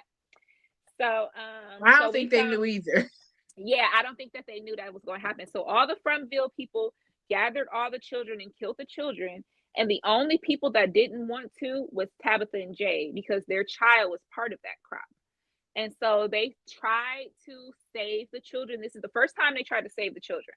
And they said that they sang them songs and that they kept their hope alive. And one thing we learned about hope is Fromville does not only feed off fear, it feeds off hope. And so it said that the hope and the children's tears while they were being killed is what created the barrier of Fromville. Because had that not created that barrier, these Fromvillian monsters would have been eating everybody up on Earth. Correct. And I think that's where I got a little confused. I was like, okay, so were they singing to them as they were being killed? Like, was that the song that they were killing? Because it was like more children coming out of the woodwork as they were singing. And it was just like, okay, so were they singing to the town's children? Was it Jade and Tabitha, singing as they were being killed? And then where did Jade and Tabitha go to, like, afterwards? Like, what happened? Because they didn't turn into monsters. Right. So we do see a little bit of the imagery when these people have hallucinations. And if you remember, one of the hallucinations that Tabitha and Jay had, they saw the children laying on rocks and they were looking down Yeah. at them. And it's like they were trapped in some sort of ancient dungeon type of situation. Yeah. So I think that maybe the children, this is my theory, because we say we're going to say our theories. My theory is that they were singing and giving the children hope because they could not get to the children. They couldn't save them. So I think that they knew the kids were going to die. So they kind of gave them whatever they could to soothe their souls. And what they didn't know is that created that barrier. And this is not the first time that we've seen something like that. If you guys are Harry Potter fans, you'll know that in Harry Potter world, in the world of Hogwarts, the strongest thing is a mother's love, because that is what stopped Harry from getting killed as a baby. Everyone always thinks it was Harry's power. No, I don't know nothing about that. Talk about that. I'm gonna go grab my charger. Go ahead, talk about that. Okay. So I'll talk about that. Our family is a Harry Potter family. If you guys don't know, I went to Harry Potter World, my best friend. If you guys never been, Universal Studios, they have wonderful rides there. You can actually drink your butter beer and things like that. So in Harry Potter World, Harry Potter was originally he was attacked as a baby by the villain. And so his mom kind of jumped in front of him, and she didn't even say a spell. She didn't have a wand, but the most powerful thing is always a mother's love. So the fact that her love shielded him and continued to shield him and be a part of him and kind of created a barrier to mask the evil. It always protected him from the evil. So I kind of took some lore from that. And I think that because they sang to the children and the children knew that they were loved, even if the rest of the town was killing them. I think that that is what created that barrier. And it also kind of locked them in this kind of time loop type of thing. Yeah. And so the children say that there is a way to escape this. That's why they say, save the children, save the children. And these people, some of the people that go to Frumsville, mainly Tabitha and Jade, they're going to keep, every time they die, they're going to be born out in the world, reincarnated, and sent back to Frumville. They're always going to be attracted back to Frumville because they have failed to save the children. So they have to kind of, I look at it as they have to break the spell. They Yeah. have to set the souls free, or something to that nature. So it's going to be interesting to see what happens when they have this information, and what are they going to do with it, because Tabitha has always been, get to the children, get to the tower. Yeah. But what do we do when we get there? What Then do we, what? because we've already got to the tree, we've drawn the children, we know how to draw the children out. So if y'all want to draw the children out, y'all could play the song in. But what with them? Like, what are we doing with them? Like, I don't know. And we've seen all the residents of Frumville die before, so it's not that they want everyone to die. They need the people not only to feed themselves, they need that sense of fear also kind of feeds them. Yeah. And then also, to be reincarnated, they had to get a human pregnant. They had to get Fatima pregnant with Smiley. So there's a reason why they need that constant feed of people coming in. So I think that that's something we're going to kind of explore in the next seasons coming up. What the monsters want, how are they supposed to save the children? Do you have any theories or any predictions for next season? I don't, so like my theory is kind of definitely on the same wavelength as yours. Like I feel like, yes, like I don't know, we don't know who started Frumville. But I think that Jade and Tabitha are a huge part of it. That I believe they were in a lot of areas of Frumville that Victor doesn't even realize, because Victor keeps history with his coloring, like with his papers, Mm-hmm. and he has a history of all of it in his lovely little lunchbox, right? And so Yes. I think that's also something that Tabitha saw when she got to the dad's house. Like she saw those paintings and she saw certain things, and it's like, I've seen these before. I've seen this. Like, where is this coming from? So I do believe that she is now getting her memory of the different eras of Mm-hmm. from Bill that she's been in, and it was just like something had to unlock that. And Mm-hmm. so I think that the little spirit boy in the white shorts pushed her out of that window to then help unlock her memory, because Mm-hmm. it's like I feel like he's one of the kids that needs to be saved. I feel like he is one of the ones as well, Oh. Mm-hmm. because he's walking around like just a spirit. Nobody can see him but those three. So it's like Mm-hmm. I believe that he is a spirit. And then Jade can see certain things, like Jade didn't get scared by the puppet. Like I think he's going on the roof or something, the puppet Oh was there and Jade yeah. was like, Mm-hmm. get out of here. Like Jade's not getting scared anymore, because Jade is now like, I'm seeing these things. Jade is starting to realize he's been there before. And so I do believe that, of course, number one, the monsters they can't die. I believe it's going to be when we figure out what the children need, that's we're going to be able to kill these monsters. Like Mm-hmm. if we can get to the kids and save these children, then that's going to be our ticket out of killing these monsters and somehow getting back home. We started to see a little bit of being able to go back home in these pictures. Like, the monster was communicating with Elgin with pictures. And in the pictures, one Mm. was Boyd's house. Right. Yeah. um a couple was something else, was like Tabitha's and them's backyard or something. So it's like I think we're getting little glimpses of, we Mm-hmm. can get here, we can get we can get home, but it's, how are we doing this? Like, are we doing this with the Ankuis? Like we got to Mm-hmm. get them, we got to rally the The Ankuis together. cooties, right? Mm-hmm. And how are we saving them? Like what are we doing there?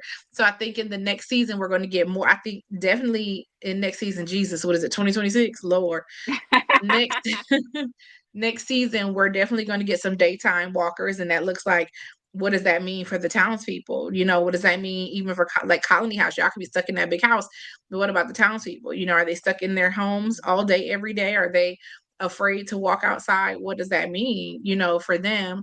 But I think that we're going to start getting revelation as we get closer to like them figuring out what this means with the children. Like, what does this mean? Like, how are we doing it? And I think the rebirth of Smiley is going to bring out some some different things with these monsters. I think he about to be the head of the monster clan. Like, No, for real. And it already seems like he is, but with this appearance of the yellow suit man, mhm, Smiley might be.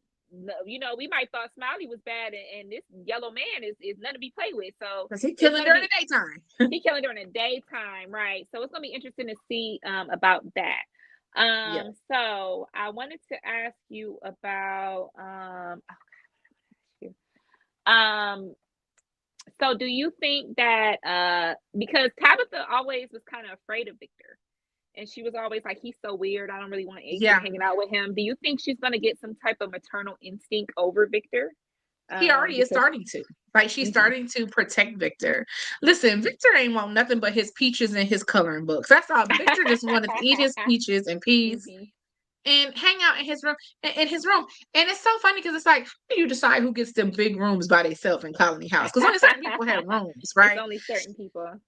Yeah, only certain people have rooms. And Victor had one of the biggest, nicest rooms. And it's all Victor wanted to do was measure the trees, they moving, eat his peaches, and be by himself. And it's like, Victor ain't bothering nobody. He was a tidbit creepy, but it's like, they were just afraid of Victor for no reason. But I feel like Victor is the most knowledgeable, and he's going to be one of the He reasons is the most that we get on up knowledgeable. out of And you have to realize that Victor has been talking to the boy in white since they kind of grew up together. Like that is there. one of his Absolutely. closest friends. There was a time where there was nothing but dead bodies there, and the only person he Yep. had to play with was the ghost, the boy in white. So it's going to be Yeah. interesting to see how that fits in, and how the dynamic of Tabitha losing her husband but gaining these two other previous husbands. I kind of think I have a theory that her and Jade are gonna fall into the bed, or I think they're gonna, yeah, I think that they're gonna, through their grief or through remembering things, I think that that's going to give them space to them to explore that relationship. What makes me sad though? Like, I think I see the up and rising of things happening and things coming into play. What is making me sad is the dismay that's hanging over Donna. Because when we uh first got there, Donna was that girl. Like, Donna, you mhm. don't play with her, you don't mess with her, you don't play with her. Don't play with it, don't play with it, don't play with it. Don't But play with it. Donna Mhm. is getting like, it's so much happening, with her and people around her. It's like Donna is crying more. She's more like freaking out. She's like, Donna is like unraveling. And she's breaking down. And the thing about Donna is her and Boyd are two sides of the same coin. Boyd is the law, but Donna is like the reason, and she's like the mama of everybody. Yeah. But if you think about it, Donna has never experienced any of these voices and hallucinations and things. So she's coming from a place of logic. So when things happen, she doesn't really, she comes from it logically. So she's telling Boyd, like, you need to tell the people what's going on, or you need to tell the people blah blah blah, because she's not really seeing the other side of Fromville. Mm-hmm. So it's going to be interesting. Now Donna is my ride or die. Donna is very smart. And Love her. she is she is an honorable mention in my favorite characters, because I do Mine love too. Mine Mama too. Donna, because Now let she's me ask you this. Do you remember seeing now, okay, now I asked Katia, I said, I'm tripping. Swore there was a scene that we saw Donna's sister get killed. Like, wasn't there a scene that we saw Donna come yes. in? So Donna came in with her sister, and her sister was killed. Yeah. And so that's a thing, because a lot of people came in with people that are no longer here. And there's a theory that these people along the lines will be risen up as monsters, because the monsters that we're seeing are from the 50s. So maybe these are the monsters that died in the 50s. And so maybe as we get further in time, maybe the monsters that died in the 90s and 2000s are going to uprise. So that's Let me what I'm say kind this. of. What I was gonna say is, I know we saw the scene of them coming in together, and Donna's sister getting off. Well, I don't know if they were in a truck or where they were at, but Donna's sister, you know, Donna hearing her scream, or Donna said that they pulled her skin off in front of her XYZ. I tried to go back and find that scene, can't find it. Yeah, and it definitely was a small scene. I might have to look and remember where that was, but I definitely remember that. Now there is an interesting theory that there is a mole within the town. So there's someone that is either a Mm. daytime monster, or somebody that made a deal with the monsters to kind of feed them people or feed them information so they can stay alive. So if there is a mole, who do you think is the mole? Who would you think? Because Donna would be a good mole. Donna, you would Donna would never be a good suspect mom. her. she has insider knowledge.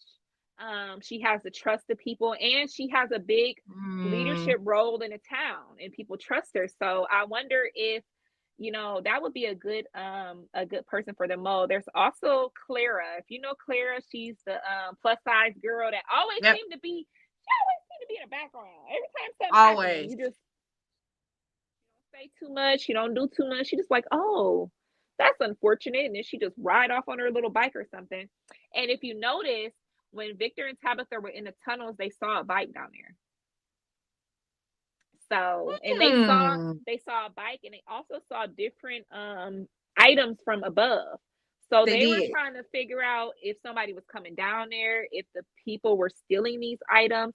So I think that's one thing that we're going to find out. I think we're going to find out that someone is either a daytime monster and they're just living among the people, Because it or was the puppet. Remember, he was looking for the puppet, and he said that he Mhm. couldn't find it. And the last time he saw it was the man Chris talking to the puppet, and he didn't know Yes. where it was at. So it's like, how did the puppet end up in the tunnels? Yeah, And because the they remember the said monster someone said the monster go ahead. told boy and them, if you keep coming down here now we see you, because they be You going down keep there and they they think said the if you keep monster is asleep. they said if you keep coming down there, we're not gonna let you leave. Yeah, I would have like been like, you ain't gotta tell me twice, brother. You ain't gotta that's tell me it. I'm nothing. not coming down here no more. It's like we they y'all think y'all slick because y'all thought they was hmm asleep, but they see you. They see you exactly. So that's definitely an interesting thing that we're gonna want to look out for in the future episodes.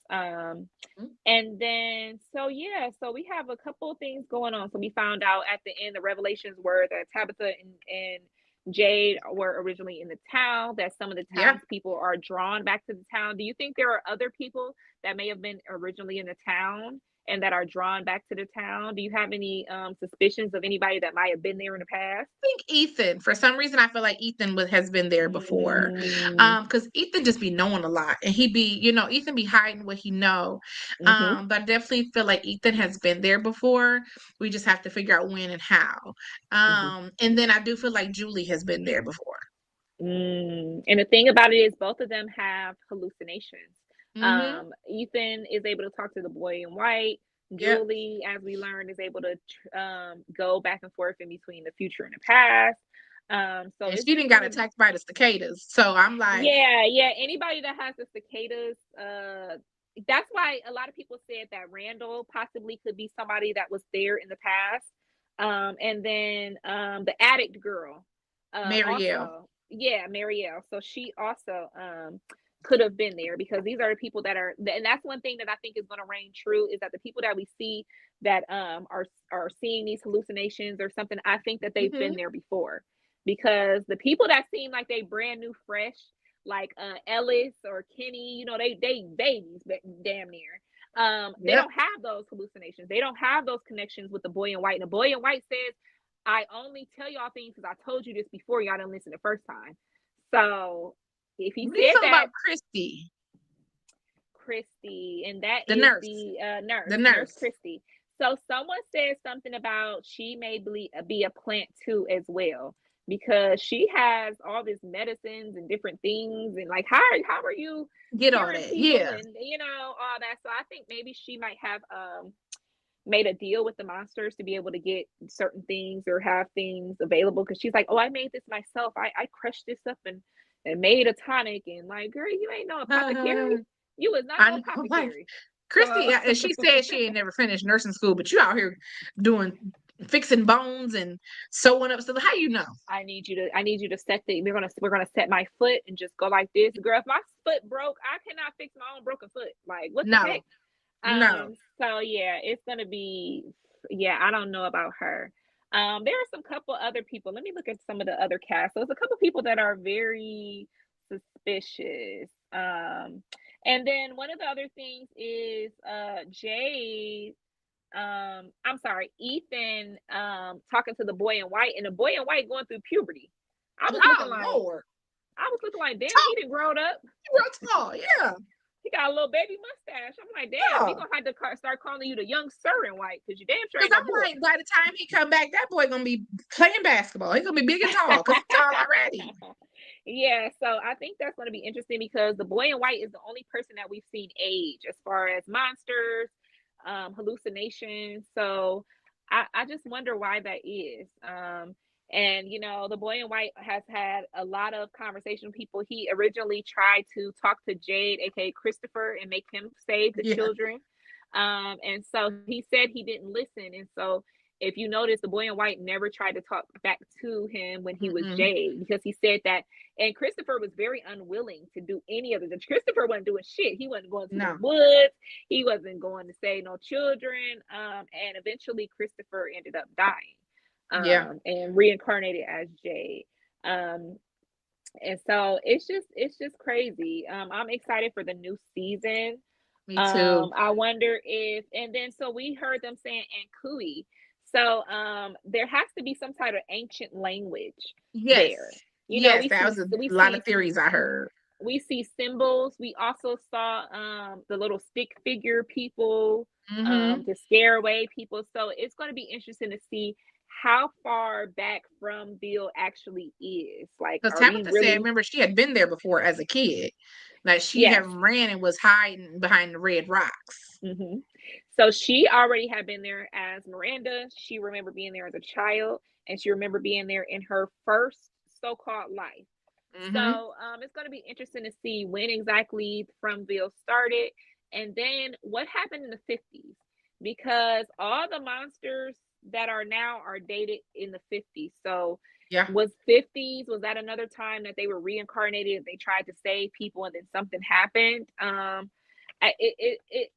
I just really Yeah, don't because know one what this of us is. got on like an old school milkman Old school truck milkman thing. uniform, old Oh, school nurses uniforms. yes. And so it's just like, I mean, even their glasses and their styling is very 50s. Mm-hmm. So if these monsters are from the 1500s, why are they 50s coded?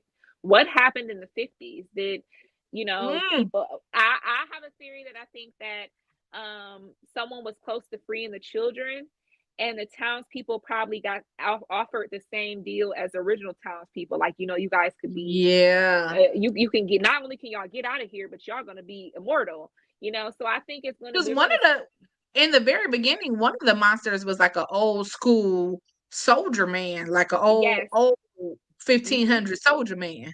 There was a he was He like was a missing an eye. civil, yeah, it was like some Civil War Yeah. ghosts. And so that's what I'm saying. We see these ghosts, and we've seen some monsters that are in different time periods, and they're Yeah. stuck in that time period. So it's going to be interesting. And the thing is, they said that Tabitha and Jade have been trying lifetime after lifetime to save these children. So it's going to be interesting to see exactly how many times they Yeah. have tried to get these children and fail. Okay, and so this is the last thing I wanted to talk about. And this is something that a lot of people have forgot about, but is an interesting theory that I think we're going to have to explore in the next season. If you don't remember, the very first night that they came to Fromville, there was a monster that knew Julie by name, and it was a very attractive young man. That guy, that young man. That Uh-huh. mhm. Who is he? So we'll find out next season. He did know Julie by He knew name. Julie I by name. forgot about that. The thing about the monsters is they don't know the people until they get to know them, until they get to observe them throughout the town, and by He said, stalking "Hey, them and Julie, it's things. me." He said, "Hey, Julie, it's me," and she was like, "Who the fuck is me?" Like, Yeah. so it's going to be really interesting to see what that means. And at the last scene, we learned that Julie is a story walker. So how far in the story is Julie able to go? Is she able to Ooh. go back to the beginning? Is she able to go back into these things? And that once she learns that her mom has been these different people in Fromville, she may Yeah. be able to interact with her mother well into the 50s and 1500s and every moment of the lifetime. So it's going to be interesting. And one of the fan theories I read is that Julie travels back in time to a Mm-hmm. time before these monsters were monsters. So there's a theory Oh. that this batch of monsters were from Billions living in the 50s. And so Julie went to that time to convince them not to become monsters, not to, take the deal of being immortal. And when she goes back, she meets this young man and has a relationship with him. That is one of What? them that I've heard. Yes, that's one of the craziest fan theories I've heard, is that Julie Baby, has I ain't some. heard that yet. I'm excited about that. I need to know. Yes, yes. So they're saying that Julie possibly goes back so far that she's trying to prevent, because every time they fail, they have to keep going through these loops of Mm-hmm. time, and people are reincarnated and they have to. So they're saying that she went back to one of her mother's reincarnation times and tries to, help her save the children and save these Oh, wow. townspeople. And she's going to have a relationship with this monster before he becomes the monster. So that is one of the theories that I've been reading about heavily on Reddit and TikTok. So I'm excited. I really love the Julie future past thing. I Yeah. think we're gonna learn a lot of information from her being able to go through each I one just of want to these see what, like, stories. where it comes in, like, if Victor, like, how it comes in with Tabitha. Now we now knowing that that's Victor's mom, like how Victor feels about that, because we all see how Victor acted when his daddy came back. Like he didn't act the best, He and didn't so act it's the like, best. nah, But Victor has issues with socialization, because you got to realize he lived with dead bodies for a long time. He didn't have years. nobody. He had dead Yeah, bodies and ghosts. That was yeah. all he had to socialize with. So it's definitely going to be interesting to see where we go from there. So we have season 3 finishing. And we are going to season 4. Season 4 is not going to be coming out until 2026. That's Um, crazy. I know, it's really crazy. Ethan gonna be big and big. I That's like when they be know. doing, like, every time they bring back Stranger Things. These folks, them kids grown. Stranger Things and the kids from Euphoria, them they gonna be in damn near perimenopause by the time they come back, because 11 then went and got married.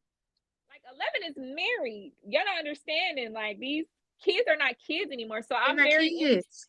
I'm very interested in that. So, guys, let us know in the comments. And then if you guys also are watching this after the live show, make sure you inbox me, or you can comment on any one of my social medias and let us know what shows you want us to watch and discuss. Because I really love Stranger Things. I really love Euphoria. I watched Game of Thrones and House of Dragons. So I am a TV movie girly. So let us know I don't what know you about want. none of them. Or we could talk about the movie that's on everybody's mind, which is Wicked. So we can also have a Oh, we Wicked need to do party. another, baby, because I'm down for the Wicked. Elphaba, Glinda. Elphaba, Glinda. When I say I love that, or we can even do one about I always wanted a brother. I always wanted a My brother. brother. Cause baby, Mufasa really, like, one of my friends posted this. So Scar really killed Mufasa over a woman. Like, let's talk about it. Oh, I see. And you telling me I ain't even seen it yet. So you telling me the Oh, whole story. uh, You said, ooh, Mannequin challenge. Spoiler alert. spoiler alert, spoiler alert. So yeah, so I'm gonna have to go ahead and head on down to the movies and see Mufasa. Well, I mean, Um you know Scar killed Mufasa, but Right, exactly. So you'll it's see gonna be why. interesting. Yeah, so now I know why. But I read a lot of the books before in the movies and things. So it's kind of interesting to me, because I'm like, this is not really how the story is supposed to go and things like Yeah, that. Because an original story, Scar was Mufasa's actual brother, and he was the runt of the yeah, litter, and he almost got killed because he was so little and dark, and yeah. things like that. And he had the name Taka because in Swahili, Taka means poop.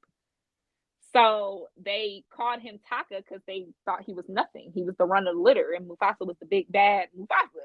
Mufasa, Yeah, that Mufasa, ain't how that Mufasa. go down in the movie. That's Mufasa. Hey, I love that so for him.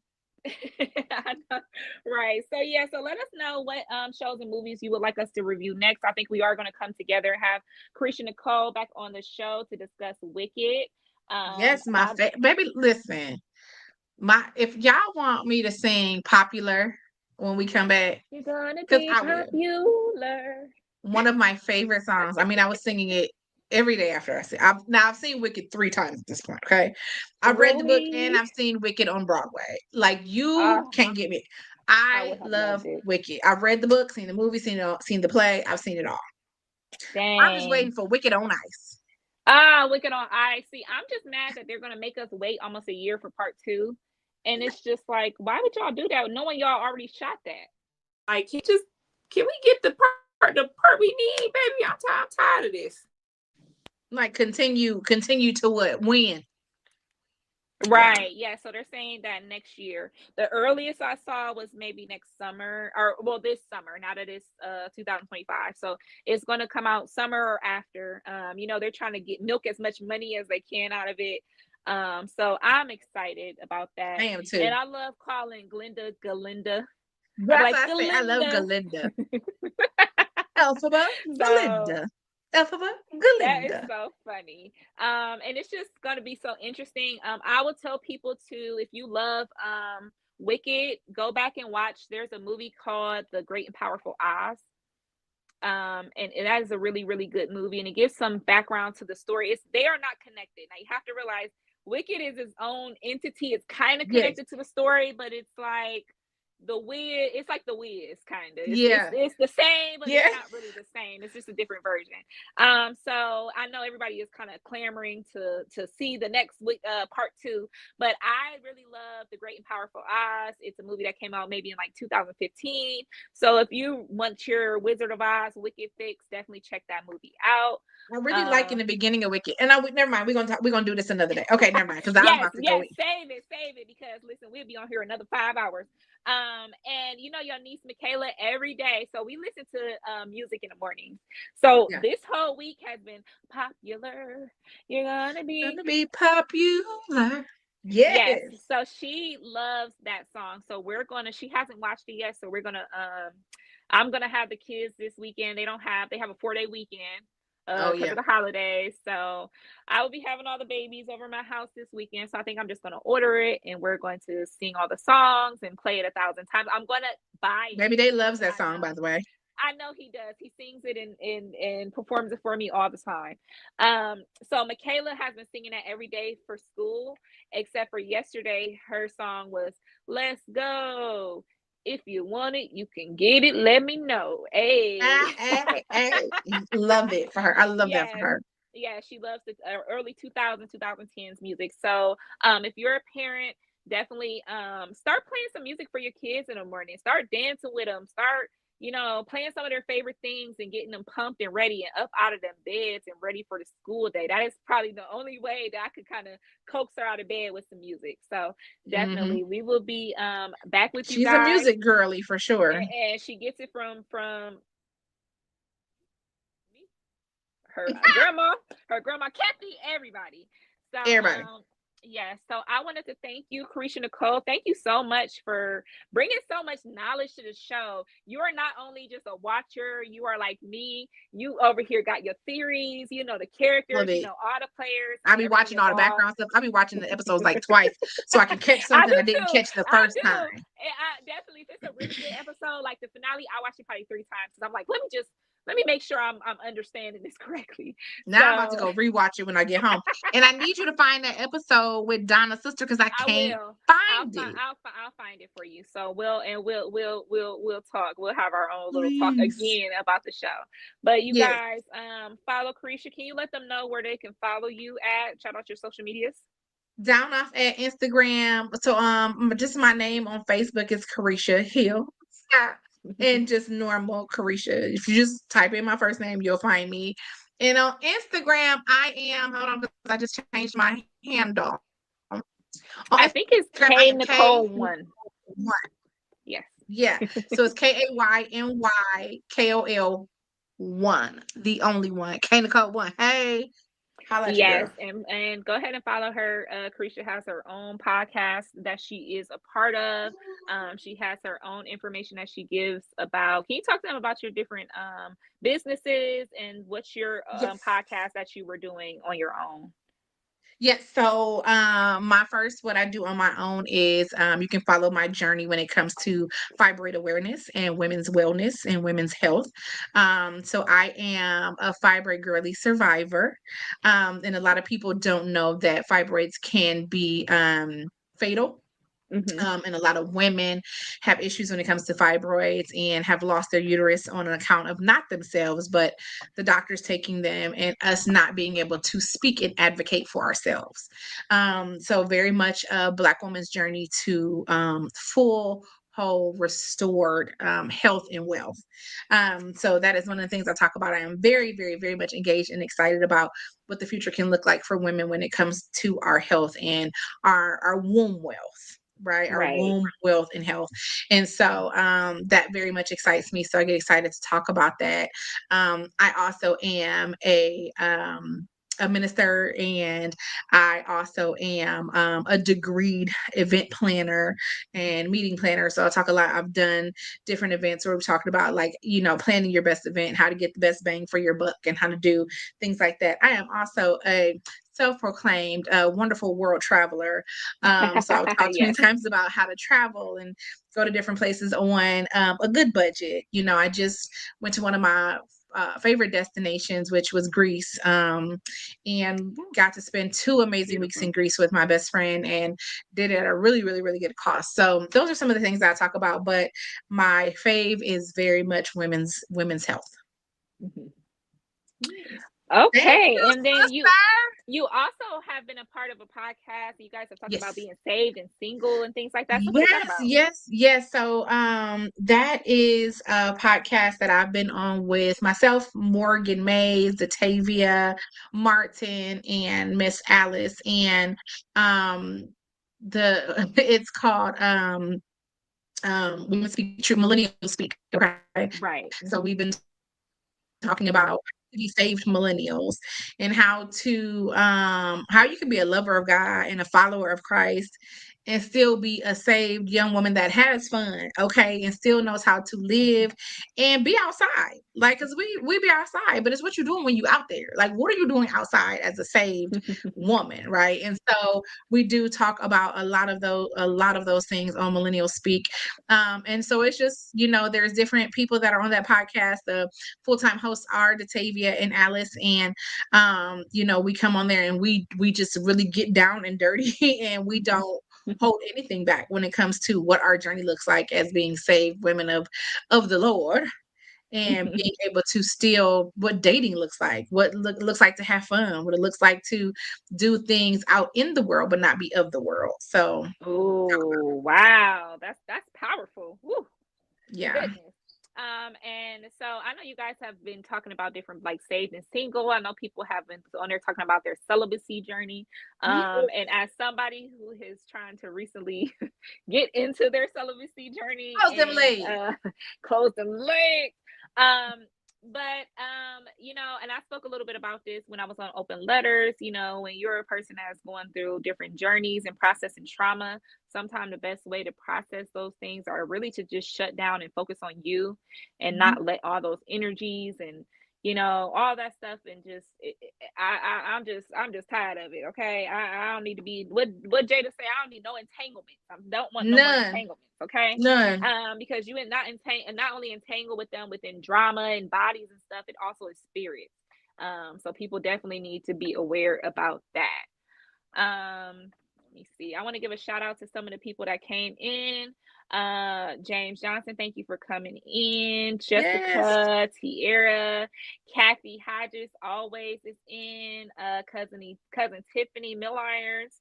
And one of our favorite transcenders, Corey, always in the building, giving us some funny things as always. And then Chantel Anderson, our niece. Thank you. I think this might be the Yeah. first time you'd have stopped in to one of the podcasts. Don't let it be the last. Okay. And on my So side, I want to shout out my friend Kimberly, who is very much a theorist of From. Okay. Kimberly thank you. always gives me all the good things when it comes to From. And yes, Jessica, and I had a bunch of people on this side commenting. One of my friends, Tiara, she commented. So we had a lot of different comments. My friend Liz commented, my friend Michael commented. So we've had a lot of different people watching and commenting. Thank you. I think Kim might have been an MVP this podcast because she was coming Yes. through with everything. She ain't missing a thing. So shout out No. to Kim. Because in the Frumly, we all fam. Okay, that's what they call it. The Frumly. The Frumly. From the Fromly, Uh, we all fam. we all fam.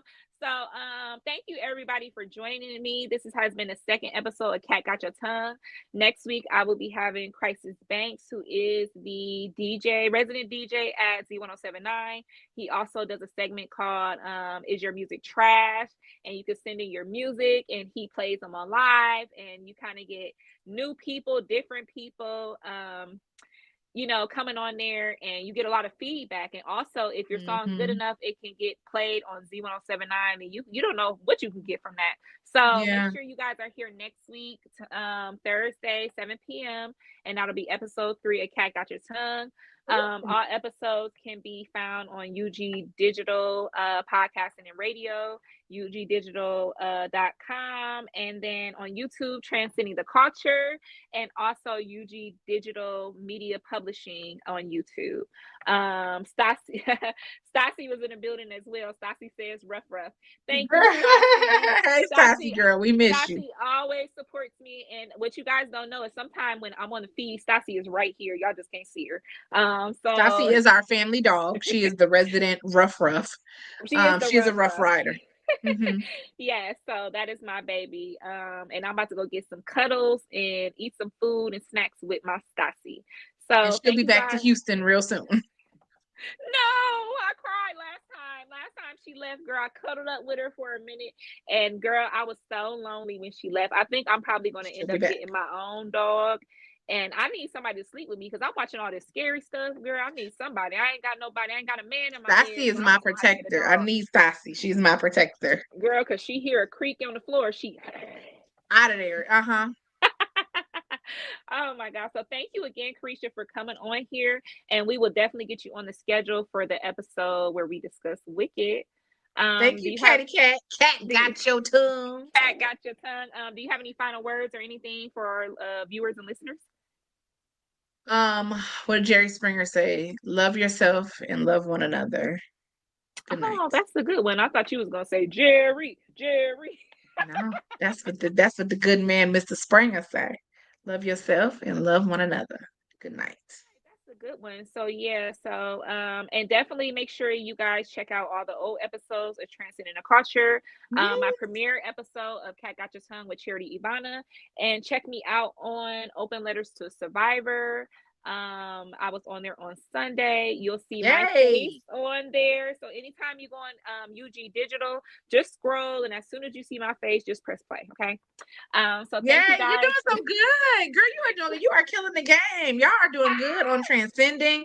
This is amazing. Y'all got some good guests. This is just good. Like, this is, maybe I should be saying this later. I don't know, offline, whatever. But kudos, accolades to Cat Queen, because you put in a lot of work, and maybe your efforts are not going unnoticed. This is amazing. We give flowers where flowers are due, and these are your flowers. They smell so good. Thank you. And I want to give Carisha a shout out, because last year when my faith was wavering, and I found this to be hard, and balancing the mom life with the podcast life. Yeah. And Carisha really prayed for me. Carisha prayed for me. Katia prayed for me. Kathy prayed for me, and the artist Major prayed for me. And these were some of the most powerful, profound prayers that I've had ever in my life, that as soon as these prayers came in, something shifted. And so that's one thing about having a praying and anointed family. I mean, if I had these people behind my back, it's like y'all almost pushing me. Y'all are like helping push me to success. And, I just want to thank you so much for that. I love you so much. And I love you too. I wanted to tell you one more thing. I will be hosting an event on Super Bowl Sunday. It is the pop-out concert with Trappy. It will be at the Grog Shop in Cleveland. The Grog Shop has so many great events. They have a lot of concerts that are going on in between time. Also, they run some karaoke events. So if you guys are like, sorry guys, my earpods dying. But yeah, if you guys are like me and you like to do karaoke and have a nice drink, definitely come out to the Grog Shop. And it will be pop-out concert with Trappy / official Super Bowl watch party. So we're going to be watching the Super Bowl, seeing Kendrick, having a couple drinks, and spending some time with your girl Kat. So make sure you guys, the tickets are $10 and there might be a different price at the door. So reach out to me or reach out to Trap Boy Mannequin for tickets, pre-sale tickets, and we gonna turn up, y'all. I cannot wait. This is one of my first hosting events, so I'm so excited to be working with you guys. Once again, thank you to Carisha Hill. Thank you to everyone that stopped by. This is episode 2 of Cat Got Your Tongue, and your girl is out. Bye, guys. Good night.